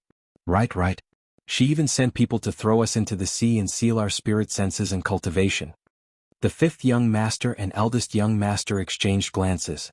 At the side, Ling Gu couldn't help but burst into laughter. In that case, you really don't have money. Right now, your inner worlds must be completely empty. Someone must have ransacked your inner worlds. The people from the Duo clan of Wangchuan looked at each other in embarrassment. Although they did not understand how Ling Gu knew that they had been robbed, the truth was indeed so. Young masters, I'm really sorry. Duo Shanmei came back to her senses and quickly tried to smooth things over with a smile. Although right now we are indeed penniless.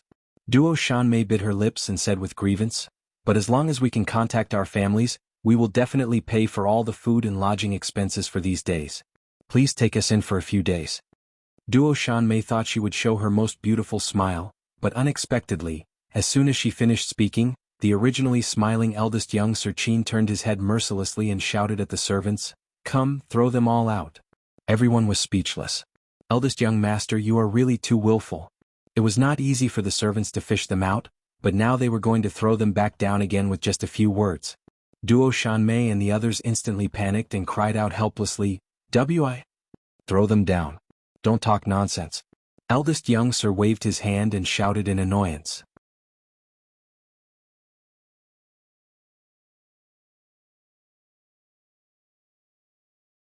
Chapter 4661. Where did all the wise and wise come from? Eldest young Sir Qin waved his hand willfully. Why are you so talkative? Throw them away. The fifth young Sir glanced at his eldest brother speechlessly. He heard his eldest brother mutter, What if the little stoic finds out that this young Sir saved the people she threw away? Wouldn't that be looking for trouble? Fifth young Sir, eldest brother, just how cowardly are you? Wait. Duo Shanmei shouted in exasperation. Can you let me say a few words? Duo Shanmei was both anxious and angry when she saw several servants pouncing over aggressively and twisting her arms. She shouted repeatedly, This young Sir, even if you're throwing us overboard, you should have a reason. We're from the Wangchuan Duo clan. You are. Duo Shanmei's small face instantly contorted. Earlier, she had thought that this eldest young Sir was dissolute, elegant, and even handsome. Looking at him now, his appearance was simply repulsive. She was probably blind to think that this person's aura was extraordinary. Look at what he was doing. Was this something a human could do? Duo Shanmei and company were perplexed after much thought. Why did they have to be thrown into the sea the next second after being rescued onto the ship? No. Duo Shanmei turned to look in fifth young sir's direction. Young sir, please plead for mercy on our behalf. What kind of joke was this? Their spiritual senses and cultivation had yet to recover, so they couldn't contact the Duo clan members at all. If they were to drift on the sea for another 7 days and 8 nights, they would probably rot from the soaking. Previously, they were lucky and didn't encounter any danger after drifting for most of the night. If they were thrown into the sea again this time, what would they do if they encountered things like piranhas? Young sir. That young disciple from before appeared at eldest young Sir Qin's side at this moment and silently observed Duo Shanmei and company. Subsequently, he leaned forward and whispered into eldest young Sir Qin's ear. Eldest young Sir Qin's gaze swept over Duo Shanmei and company, and he said aloofly, "No need. We're here for a vacation, so there's no need to stir up trouble." The disciple bowed in salute. "Yes. Fifth brother, let's go." Eldest young Sir Qin beckoned fifth young Sir Qin and turned to walk into the cabin. His attitude made it clear that he wanted his subordinates to kick Duo Shanmei and her party off the boat. He would not care about anything else. The fifth young master turned his head and glanced at them hesitantly. In the end he did not say anything. Duo Shanmei and the other nobles of the Duo family had never suffered such humiliation before. They were so angry that their faces turned red and their necks bulged. They cursed and swore at the servants who were pushing them. Shouting and cursing could not change their tragic fate. With the sound of splashing water, Duo Shanmei and the others were unceremoniously thrown into the sea. When she felt the salty seawater wrap around her again, Duo Shanmei was about to go mad. "Miss, who are these people? I've never seen them in the River of Forgetfulness. What should we do? How do I contact my family?" Duo Shanmei was confused by the series of questions. She rebuked angrily, "How would I know if you're asking me? This place was at least 500 nautical miles away from the River of Forgetfulness. The River of Forgetfulness was under the deep sea. Based on their current situation where they had neither spiritual awareness nor cultivation, it was impossible for them to return home on their own. Furthermore, you're tuning in to the Dreamy Chapters YouTube channel. We're so grateful for your support, and don't forget to subscribe to join us on this incredible journey through captivating stories. Your generosity through donations truly makes a world of difference, as it's the primary source of revenue that allows me to expand and enhance this channel for you. Thank you from the bottom of my heart for being a part of this adventure.